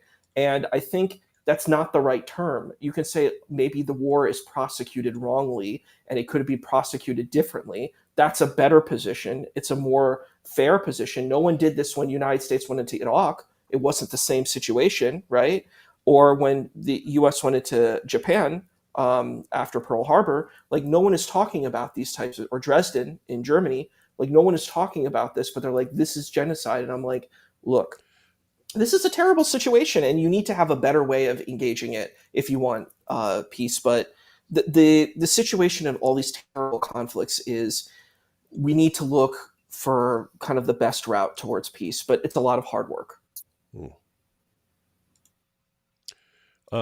If one was to edge while mewing to beta Mike Winger Would that make you a Sigma Muhammad type gooner, or would the riz of being from Ohio be too much for a skibbity Hajj? AP It sounds viewer, like by the way, enjoy the brain rot. good. Thank you for reading that, David. Yeah, I don't know if someone who's familiar with these words would know what this is saying, or if it's just gibberish. But I know I know everything that it is saying. It's just a bunch of dumb thoughts put together to just include certain things to make you say them. That's it. yeah, but to be fair, whenever anyone thinks of Mike Winger, a bunch of like dumb thoughts come together. You know what I mean? It's like bound to happen. Issa, from your reading and interpretation, how would you describe Muhammad's personality to someone who knows nothing about him? And then we'll have AP for the rebuttal. Well, honestly speaking, Don't get scared now. I would take what AP is right about the message. It is sanitized. It is a sanitized version, and I'm not gonna lie that. But I would say that that's the story that I would want to go with. The other story is deeply problematic for me personally. All that stuff about the Maria the Copt and those things in the traditions are very difficult, problematic things for me personally, and I would not want to give a prophet in that way. But yeah, I would try to say it's hard. It's a very hard thing to communicate, but I'm going to try to do my best in communicating it. Like in our conversation that we had in Texas, like I would say, okay, this is a person. This is a prophetic figure who was connected to the traditions of the Hebrew prophets, and was trying to convey the teaching of the one God. That's the kind of way that I would convey it. But I think there's many ways that you could convey it. Do you agree or not, AP? No. Okay. So we could go lengthily into why and why not. The thing is, as much as I understand, Issa, as much as I understand your desire for it to be not the way it is traditionally depicted, but to be the way it is, for example, depicted in the message, there is simply not much ground and not much evidence to say that Muhammad was actually as he is depicted in the message. The evidence from, if you take everything into consideration, all the sources about Muhammad, the Hadith, the Sahih Hadith, especially if you take those into consideration, and in fact, I have a book that very nicely compiles all the mutawatir Hadith, the Hadith.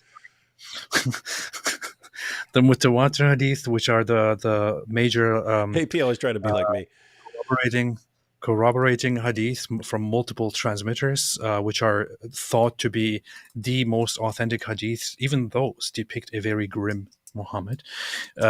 So, if you want to go with the evidence of whatever people said and narrated about him, I would say it's very far from a peaceful and just figure. And even the relocation from Mecca to Medina, which is depicted as fleeing from the oppression by the polytheists, even that aspect is actually twisted, because the polytheists, the pagans, didn't really have that big of a problem with the Muslims and with Muhammad.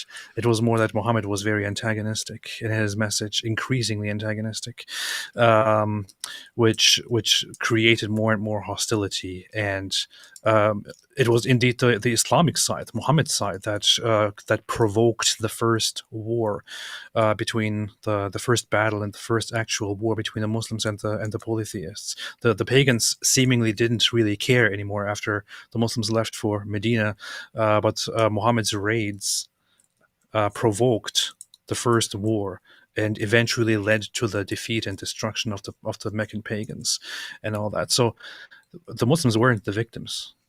Muhammad wasn't the victim here.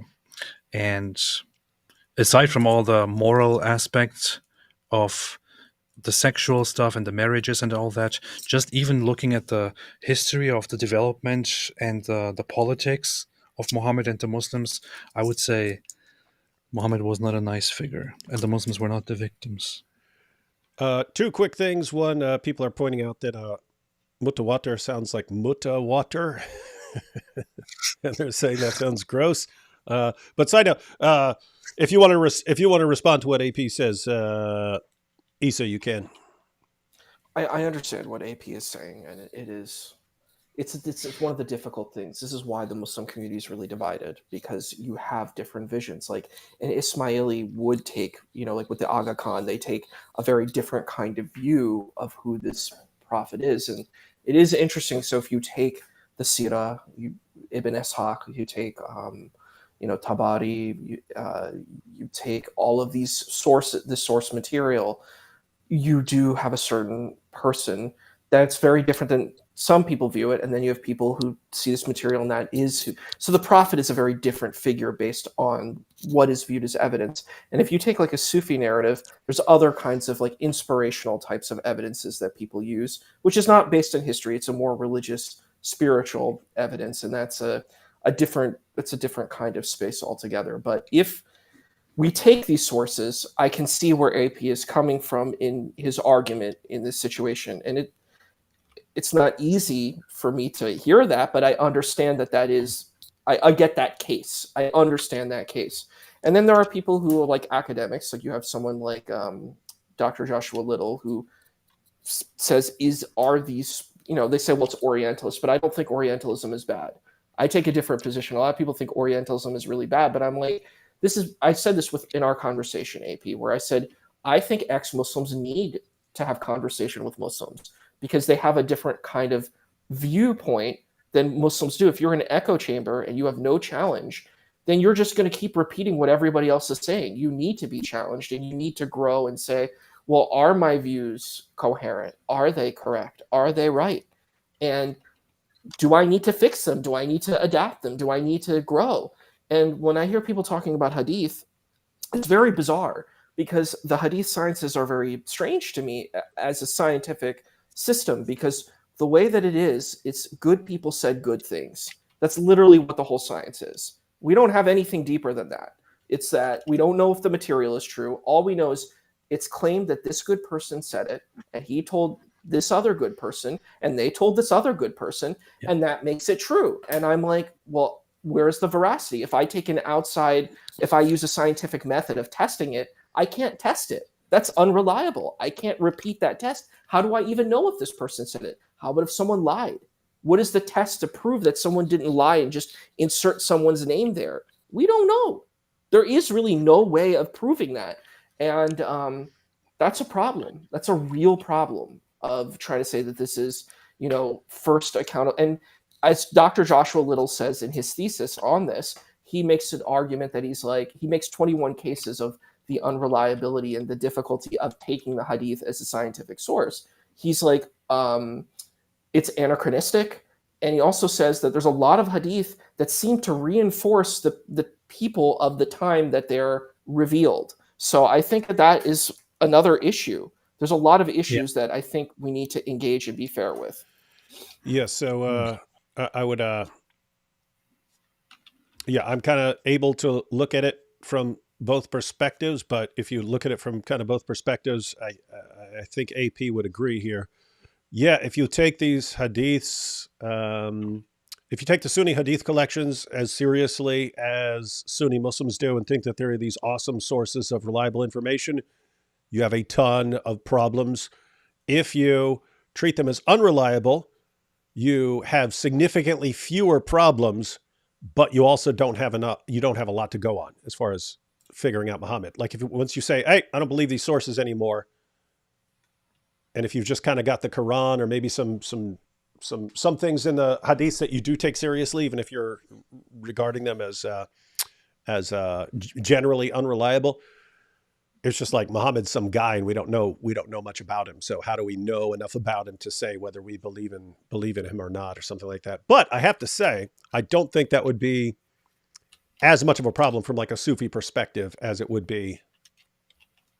In other words, I think when it comes to Islam, I think like a Sunni Muslim about it, and that if you're rejecting these sources, you don't have anything to go on. But if you're looking at it from a completely different angle, then you might come to a different conclusion.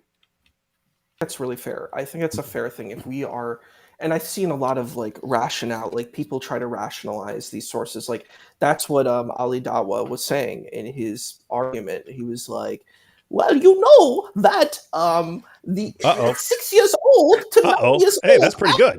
Happened.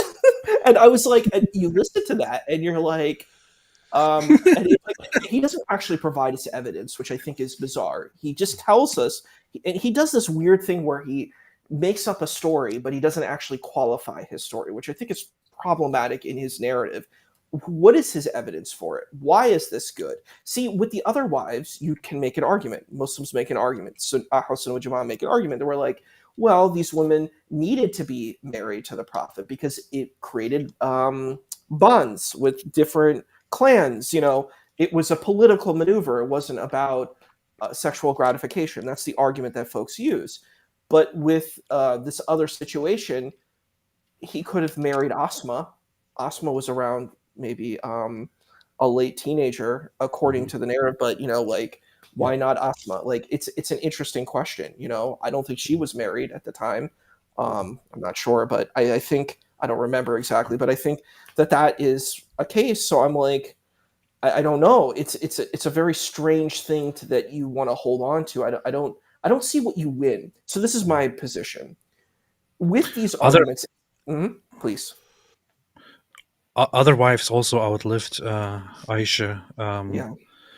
So it was totally, and by kind of making it about this whole necessity or the utility of marrying Aisha because she was at such a young age and it was a perfect opportunity, kind of to me it implies that Allah deliberately creates an environment where this is the only option, you know, like there's no other way. It's like this is Allah's great plan. That doesn't make much sense to me, honestly.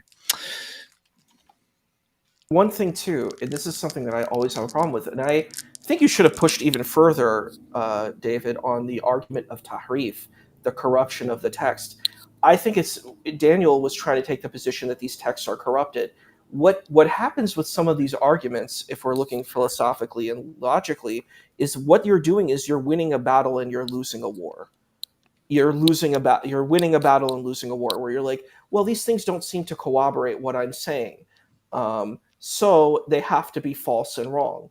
Well, if you do that, then you say a lot of bad things about God. You're saying that God is a trickster or God is weak. This is a bad position to be in. Or you could just say, look, all of these texts are real. I don't know what they mean. God knows what they mean. And you might lose that battle where you're taking a weak position, but then you don't defame God. You don't blaspheme God. And that's the interesting thing. I'm like, when you take that position, you're blaspheming God according to your own narrative. If you're taking this really dogmatic position, I'm like, you're doing innovation. The tahrif position is an innovation, you know? So. All right, a few more super chats. The companions weren't gooners. Why were they creeping at Momo's outhouse? That is true. You got these sources out, everyone paying attention to what goes on around Muhammad's outhouse and so on. So I guess I'm starting to understand the definition of a gooner a little bit.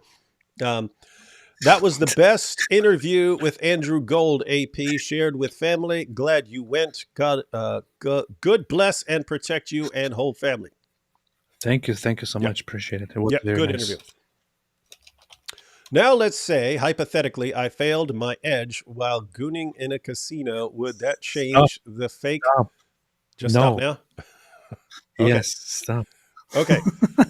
He's telling me. I like the picture, though. It's Ali Dawah getting graped in the mouth. Well, oh, wait, there's another one? Oh, man. So here's another one. I guess I won't be reading this one either because I don't understand any of it. Andrew Tate, 420, or baby grunt worth more. AP says, Hey, I would have read it, but AP says no. K Forster says, Issa, how to see Jinnah's legacy, and do you think he was a legitimate champion of religious tolerance and minority rights, as many represent him to be? What's up with him? This is actually a good question because this is something that I know about. Muhammad Ali Jinnah, or Qadi Azam, it was the founder of Pakistan.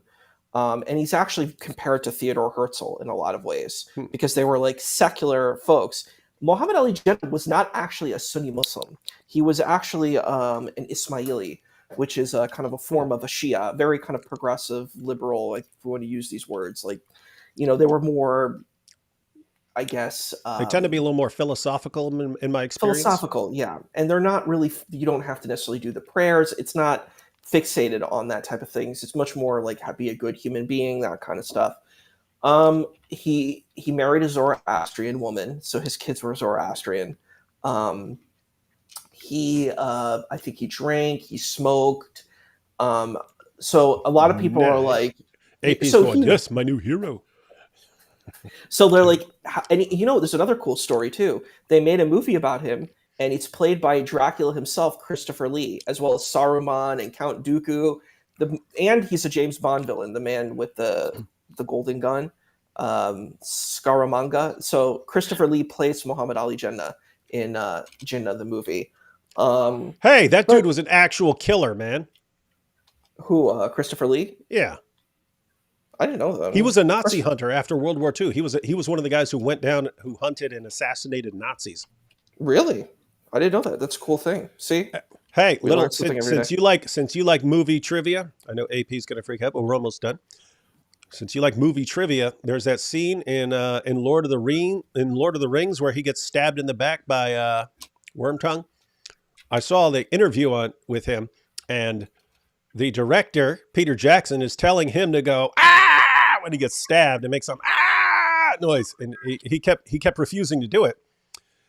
And he said, Peter Jackson said, all of a sudden Christopher Lee comes up beside him, and he goes, "That's not the sound a man makes when you stab him in the back and it goes into his lungs. All you hear is, that's it." It's like he's telling you, you don't know what it's actually like to plunge a blade into someone's back. Wow. I do. And I'm telling you, that's not the sound someone makes. It's pretty brutal. Because he was also connected to Tolkien. Yeah, he was connected to Tolkien and Charlemagne. I think he was a relative of Charlemagne or Charles Martel. He was like a descendant. So, yeah. It's I don't know. It's like one thing to answer. I just want to say it's pretty cool life if you're a Nazi hunter and then become an actor. You know what I mean? How'd you spend? Well, I spent the first part of my life hunting Nazis and killing them and assassinating them, and then became an actor. Lord of the Rings. Pretty and to finish the answer to that question about Muhammad Ali Jinnah, did he create a legacy for Islam? Or can I see that question again? Could you go back to that? Yeah, minority rights represent him to be. I think he had an intention for that, and I think he tried to do that, but it was hard because there wasn't a placement in that society of Pakistan to protect minority rights. See, the difference between Israel and Pakistan, which I think is really stark, is if you're a minority, you can't have rights to the leadership. So, for example, in Israel, if you're an Arab, you're a Druze, you're a Muslim, you can become a part of the Knesset, right? But if you're in Pakistan, you can't. You can't, and that's a huge difference. And you bring that up, and they're like, "Well, that's fine," and I'm like, "No, it's not fine. That's wrong." I'm like, you're abusing your minorities. You're saying your minority is a second-class citizen, and I'm like, that's horrible to do in your society. And Pakistan has a lot of real issues. It's got a lot of issues, like terrible for the Ahmadiyya, terrible for the Ismailis, terrible for the Ithni Asharis, terrible for Christians, Hindus, Sikhs. If you're not a Punjabi or a Pathan Sunni Muslim, it's pretty bad. It's not your paradise, So I think he tried, but then you had people like Muhammad Ziaul Haq, Aga Yahya Khan. Do you know about Bangladesh? Are you familiar with what happened in Bangladesh or East Pakistan? We keep hearing about this situation with the Palestinian situation, but there used to be East and West Pakistan. East Pakistan is called Bangladesh. Didn't Pakistan massacre yes. the Bangladeshis? That's correct. In 1971. That is 100% correct. And I learned that when I was doing my master's program. I was like, holy shoot, no one knows about this. And no one talks about it. It's horrendous. And I'm like, where are the human rights talking points for Bangladeshis? A certain population of their population was annihilated. And it was not like, if we take Israel's statistics about the killing of Palestinians, the number after 75 years, at most, like a maximum number might be like 100,000. That's a maximum number. And it's probably not even close to that. You go to what happened in Pakistan. Nowhere close to that. Nowhere. Yeah, that's what I'm saying. I'm saying that's like a maximum. Like you can't even go beyond that. I'm saying if you go to Pakistan and you go to Bangladesh, there's like millions of people in 1 year. In 1 year. And I'm like, why aren't we talking about this? You're saying all these people are being killed. I'm like, you're not being fair and you're not being honest to the conversation. So, and we want to support Palestinian lives, but there has to be a path to getting there. We have to, there's this evil terrorist organization and they have to be dismantled, and there needs to be a route to doing this. And there needs to be a route for good Palestinian leadership that wants to live peacefully with Israel. That's the way that we have to go. I'll do it. And it's going to be hard and maybe it's impossible, but that's what we need. So, you know what? Me and AP in charge. Yeah, precisely. You know what? Nasrallah just said in his speech today or yesterday was that he said so he threatens war against Israel, and his wording was this will be a devastating war for you without any rules and any roof. So we will just do whatever we want to kill you and destroy you. That's what Nasrallah is openly saying, what Hezbollah is openly threatening. If a war broke out now, tomorrow, between Israel and Hezbollah, Hezbollah would directly abide by what he said, because they are lawless. They don't care about human rights. They don't care about the Geneva Convention. They don't care about the United Nations and all that. They do whatever they want. They are terrorists for a reason. They hijacked an entire state for their purpose and engage in terrorism, encourage suicide bombings, and all kinds of different things. He openly and clearly and explicitly said there will be no rules in this war. We will destroy you in the worst ways possible.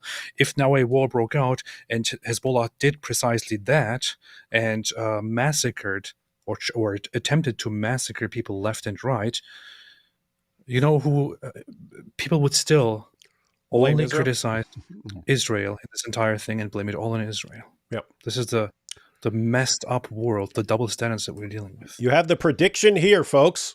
Let's see what happens. You had the prediction from AP on what's going to happen if the fighting escalates there. Who's going to be blamed? JJ here. No comment. Does Sunan Ibn Majah 4096 apply to you three? This about the Turks, one of AP's favorite passages. It was narrated from Abu Huraira, conveying it from the Prophet. The hour will not begin until you fight people with shoes of hair, and the hour will not begin until you fight people with small eyes. So this is about Turks. Turks have small eyes. Do you guys still wear shoes of hair? Shoes made of hair? Sometimes, yeah. Yeah, all the time, actually. Sometimes.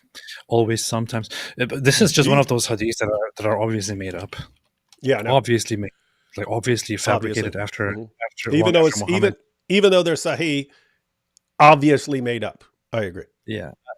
I doubt that Muhammad ever said anything about Turks, or about even Mongolians or anything else for that matter. These are all clearly made up in a time where Turks and Central Asian or East Asian people became a question to the Muslims and became a threat, and interactions with them started. This is a hoax. Indeed. Solaria says the personality. Oh, they're talking about what Muhammad's personality was, but Solaria is kind of mean and isn't nice to our Muslim guests. The personality, an ignorant, tragic figure who was greatly gullible and was gradually corrupted by evil spirits and bad company.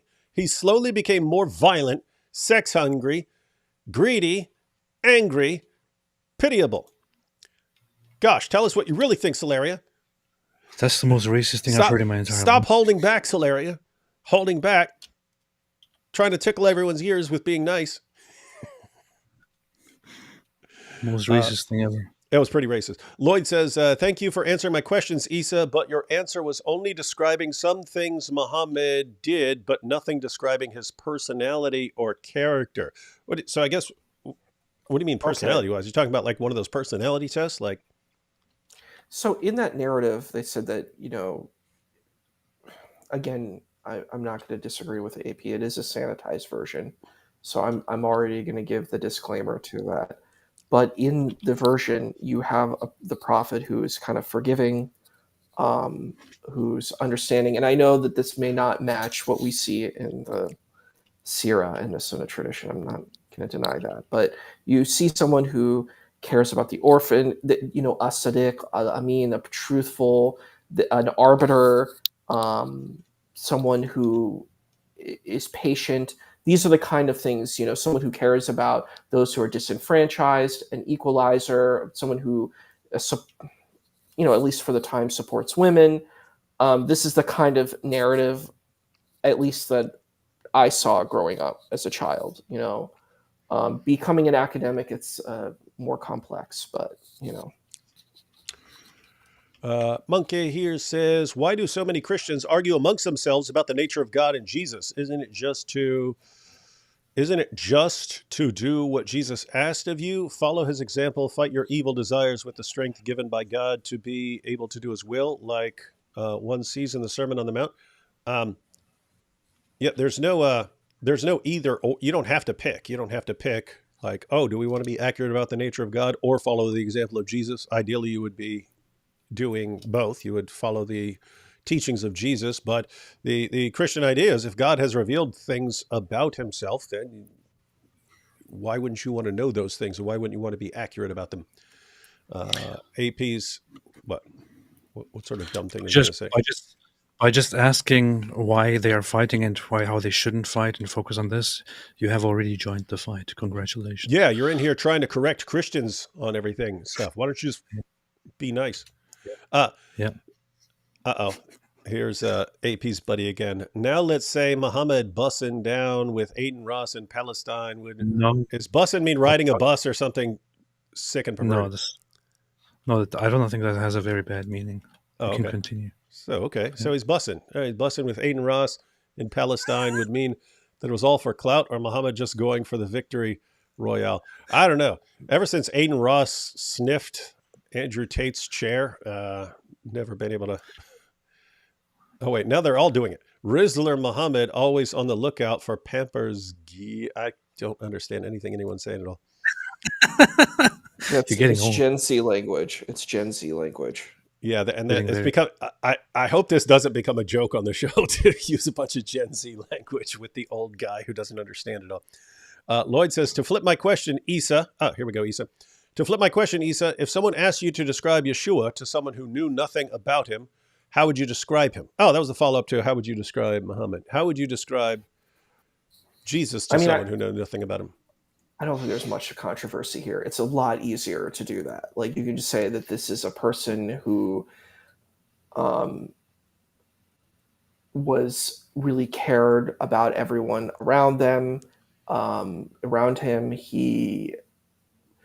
I think depending on what narrative we're looking at, if we're trying to make a historical narrative, you could say he's a wandering mendicant that went around and basically served his community and, preached about God, and stood for what he believed in no matter what, and was fearless. The way another way that I would explain it, Jesus, is that Yehoshua, he is one who is kind, empathetic, loving, is also very witty and smart, and is able to kind of disable and really engage very kind of witty interlocutors. So he's a very great debater and philosopher. So I would say that all of these types of things, a healer, a truth speaker, all of that. King Dynasty said, I should use Chat GPT-4 to translate the Gen Z language. That King was Dynasty, pretty buzz. on what planet do I know how to use Chat GPT for? That explanation was pretty buzzing, to be honest. So Yeah, that's good. Let's see. We got more here. AP is mad. He is the one not getting to read the brain rot, but don't listen to him. Sigma David, keep reading, or you're an edging soy Jack Wingerling. I feel like that's an insult. David, what? David, No. you, Nabil, and Brother Rashid changed my life. That's what we're here for. That's what we're here for. Uh-oh. What is this? Some Turkish gibberish? Is that... What are you guys laughing at? What are you laughing at? You know what this means? Det var så kommer sådan så det med brak så get Cambridge things Google. This is it's a pathetic attempt at Google translating something into Turkish about AP being beta for telling David not to read the brain rot. Nice. Hey, this is actually connecting some things. Turks have the smallest straps. They have little eyes. They have the smallest leather straps of the anus. I need a video PSA about how Hamas, Hezbollah, Iranian regime, and Qatar are connected. I need a summary to help people understand. Nice. AP, you might want to make one of those. You know who'd be good at that? Armin. He follows all that stuff. No, you know who would actually be good? There's a channel that is called, I think, Caspian. I think that channel actually did something recently. And if I find what I was looking for, I saw a little summary from an actual good source recently. Then you will share that? Okay. I'll share it. All right, there you go. AP said he has such a good summary, and he will share that. The Zoomer apocalypse is nigh. Dawood is finished. That's good. Zoomers. I still don't even know what those... How dare you? It's not Gen Z. It's Gen Alpha. Gyat means but. Bussin means good. Usually in food terms, Riz is like flirting. So in your face, AP. You don't even know what these things mean. Yeah, all right, Riz everyone. All right, everyone. We've been going for 1,000 years. What you got going on tomorrow, AP? Tomorrow I want to go live with you and me. Actually tomorrow in the afternoon sometime I'm going to finally have a conversation with that Iranian ex-Muslim woman, Sana Ibrahimi. Was supposed to happen last week but didn't happen. And then at night we're supposed to go live, you and me. Mm-hmm. And I have a plan that I want to briefly share with you. Yeah, all right. We'll see how awful it is. And Issa, final thoughts here before we close out. I just want to thank you all for having a wonderful evening with you tonight and talking about a lot of really cool things. And it's a pleasure to see both of you again. It's been quite a while since we saw each other, from our conversations on Modern Day Debates. And I did see you recently on another chat, David, but I think that still was a while back. And I really think it's important to have deep conversations and be open. And I hope we as a society can come and learn how to come together and have unity and get out of these like really toxic, aggressive spaces and hopefully support a better future. Thank you. And the way out of the toxicity is to be even more toxic. Yeah. Yes, that's true. That's final super chat here. Drake says the Ottomans were basically furries with the covered in hair. Yeah. I guess that explains a few things about the depravity of Turkey. Yes, finally someone said it. As far as I'm concerned, you can never say too much about the depravity of Turkey. All right, everyone. Catch y'all later. If you missed it, I shared a video about the trip to the UK. Fun stuff in there. Fun stuff. And catch y'all tomorrow over on APs. See you.